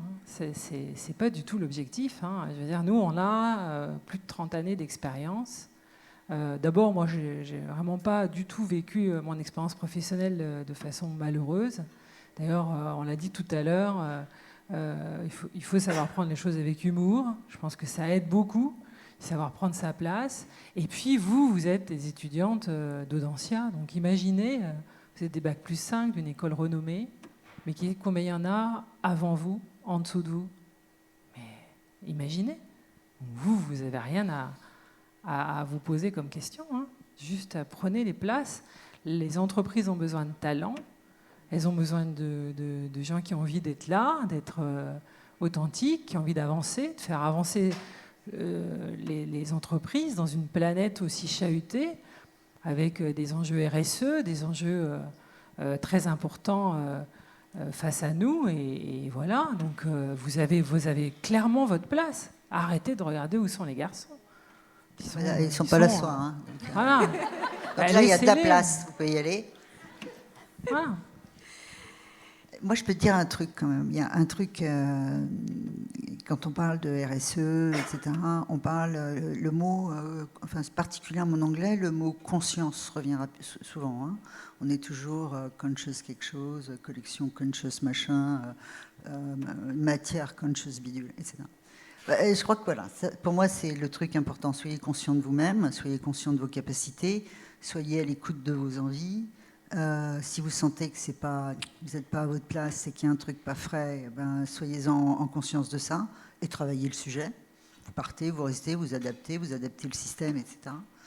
Je crois que ce qu'on a beaucoup gagné dans les entreprises aujourd'hui, autour de la femme, du leadership au féminin, c'est justement cette part-là de conscience, voire d'un éveil qui est peut-être un peu plus présent chez les femmes parce qu'elles ont peut-être physiologiquement en charge la survie de l'humanité. Je ne sais pas.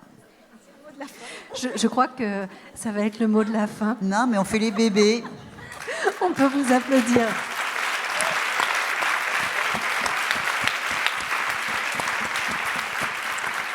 On a la capacité de faire la grève là-dessus.